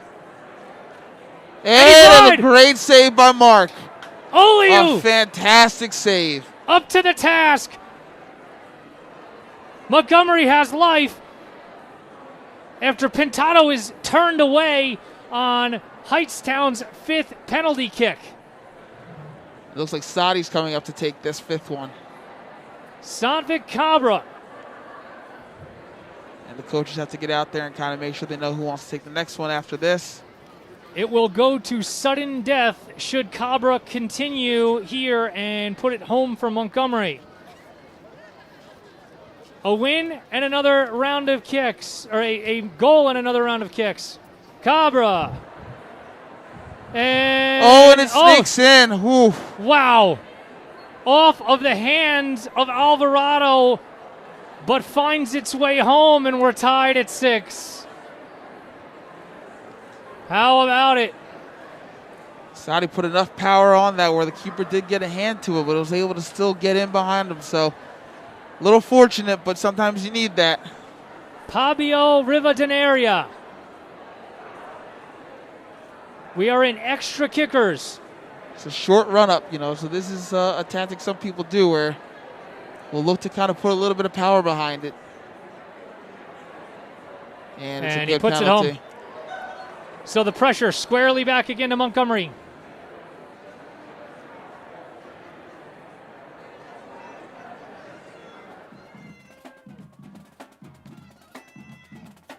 I'm not sure who's taking this one.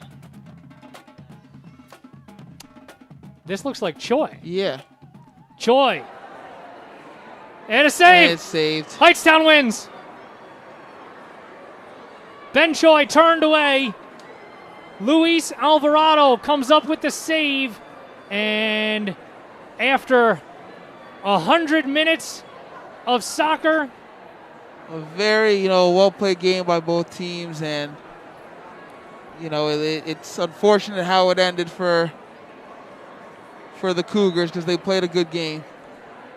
100 minutes of time and 6 rounds of penalty kicks, and Hightstown wins it 7-6 after Luis Alvarado comes up with the save on Montgomery captain Ben Choi. And the Cougar season ends at the hands of Colonial Valley Conference Hightstown. Boy, that was fun. Yeah, it was a great game. Great game by both teams. You hate to see games like this ended in overtime and penalty kicks, but, Hightstown battled. They stuck with it, especially going down a man, and, they have a tough game in the next round as well. So our first foray into soccer in a couple of years, and they might not invite us back after this, but it was fun either way.